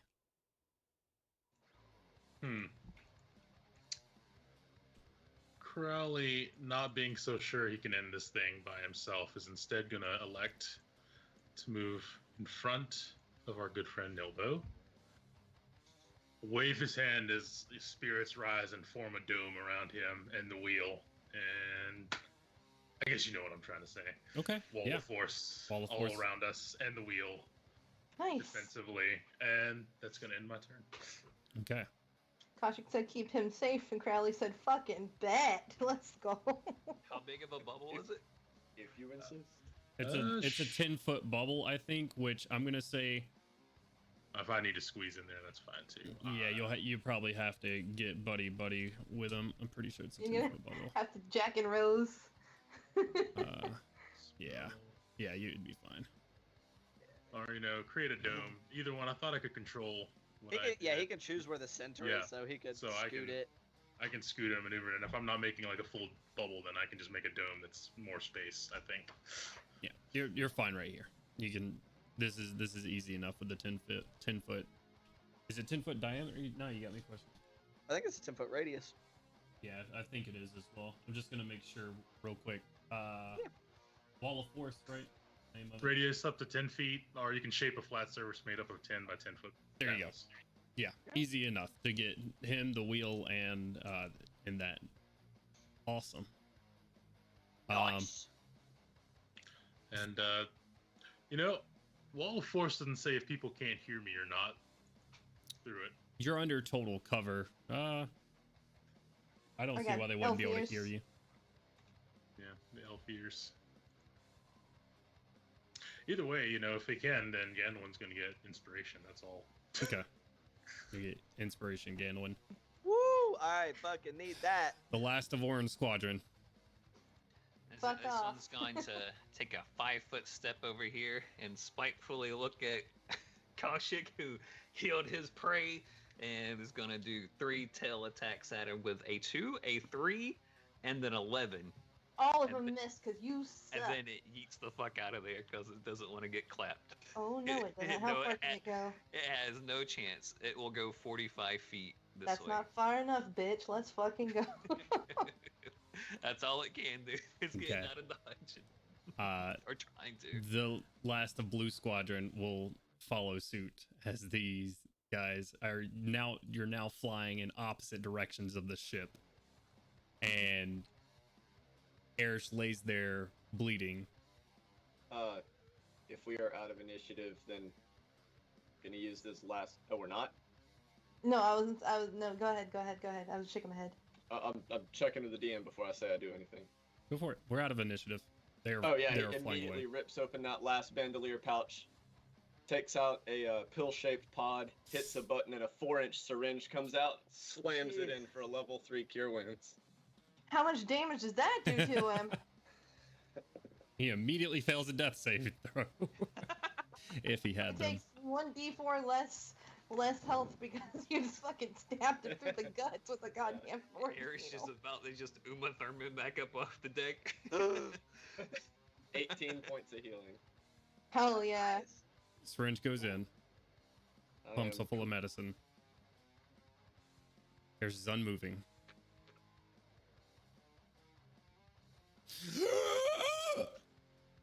And that's where we're in tonight's session. You fucking asshole. He said, I want to still be friends with Brittany. I'm just gonna. No, he had a I very, know, very I know, real chance no. of dying right there. On me. All right. Hello, everybody. Real quick. Is the speed that the ship is moving enough to put the garden out after like around the movement? Because if we go pretty fast, it'll probably blow it We'll out. find right? out next week. Motherfucker. We're about to go underwater, so I mean, oh wait, but it won't get to the fucking garden. Oh, can I make an attack on the last of Orange Squadron as it gets 45 feet away? Sure. Alright. Bing bong him. Bing bong him. Alright, yeah. Double bong. Yeah, I'm gonna guiding bolt him. Okay. I'm only gonna do a second level. All right. 19. That hits. That is 20 points of damage. 20 points of damage. He has that -3. He just starts Eat sailing that it through the ocean. And I'm just gonna say, "Ah!" And that's it. And Melgrim, not knowing the situation up top, just comes running up. You've made a mistake! Oh. Y'all got him. Thank you. Right. Awesome. Erish! And then I'm gonna go run down the stairs. Okay, and that's it. That's the session. Okay, sorry, Jonesy. No. We can keep playing if y'all want to. I'm all good for it, but I want to, but we gotta stop. all right. Thank you so much, everybody, for tuning in. We appreciate it. Much love. We are Hard Knock Dice. Like I said, we stream every Monday and Saturday. Mondays, we do Ghost of Saltmarsh DM by the homie Gandwin /Ian/@FearDOA right over here, where we do Ghost and Saltmarshy things. So, yeah, go check that out. We do that Mondays at 7 p.m. Eastern Standard Time. And then on Saturdays, we do this, our Across Eberron campaign at 5 p.m. Eastern Standard Time, because numbers. We are also raising money for Extra Life. So please go check out our charity link right there in chat. Thank you for that. If you're on YouTube, it's in the bio. It's everywhere. Go check that out and donate some money for some sick kids. And we are going to raid our friends over at Carney Sideshow here. Yeah, so I'm going to go ahead and start that up. But yeah, be entered to win some cool prizes if you donate to Extra Life. Make sure you follow, like, and subscribe wherever you are. That helps us out, helps the algorithm, helps us get found out. So, until next time, guys, much love. Bye.